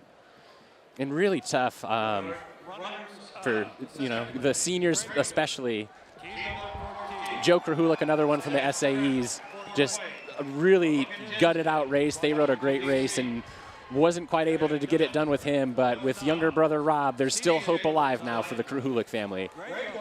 And now Grey Goat taking to the podium now. Sam Stratton was pulling that last lap for them and all the way to that sprint finish. Logan Tisdale, Jack Dunsford, and Steve Schaefer. Tisdale and Dunford, both freshmen. Schaefer, a junior. 3 Indiana guys and a guy from DC. And they could potentially be the Dixie Highway Award starting in the 14th spot and moving all the way up to 2nd to finish the race. And again, great. This is their 11th appearance in the Little 500, and as we mentioned at the Open, 2nd was their highest finish last year, so now they have 2 seconds and just things to build off of. And now we are awaiting Cutters coming up to the podium. You see just those basic white T-shirts with the black block lettering across the front that says Cutters. 86, 88, 92, 97. Chuck Crabb lists all of the Cutters title years, and you can add 2018 to that. That stretch is 5 straight. 07, 08, 09, 10, and 11. Now you can add. And again, Noble Guyan was on the bike at the end for them. But you've got Will Hubrechts, the sophomore from Zionsville, Indiana, Eric Schwedland, who is from Indianapolis, Indiana, and Patrick Coulter, the sophomore from Mishawaka, Indiana. Solid team, and they just got it done today. And they'll get 3 riders back next year. It'll only be Schwedland leaving them. And you might have heard it there in that interview, but it sounded like he was riding with a torn meniscus today. So how about that? There was uncertainty as to whether he would be in the final 4 riders for Cutters. But I'm sure it was all worth it for him to now lift that Borg Warner trophy, which they'll get momentarily. Most certainly. And again, up there on stage with him, just a lot of the Cutters alum that have gone through the programs themselves and continue to come back and continue to help out and guide the young guys to a victory today. But it was Noble Guyan on the bike at the end. Absolutely an incredible finish. It was a sprint finish. They finished probably a wheel ahead of Grey Goat. And for Grey Goat, they got ever so close this year for Sam Stratton. It's got to hurt. Now, but again, for them, they've got a program to build off of. So they've got 3 returning riders. Sam Stratton graduates, obviously, but a lot of positivity in the future. As they hoist the Borg Warner Trophy, the replica trophy, the same as the winning trophy at the Indianapolis Motor Speedway for the Indy 500. So there they go with that trophy, the Borg Warner Trophy, what everybody was vying for. But last year it was the 8th team in Black Key Bulls that won this thing. This year it's the #1 team, the pole team in Cutters that comes away with the victory, and now they'll lift that little 500 Schwinn bicycle. Patrick Calder, Mishawaka sophomore. A team called the Cutters. So they got the Borg Warner Trophy, and here they go, the bike in the air. And Jordan, I guess as we are nearing our sign-off, just final thoughts from this exciting 60th running.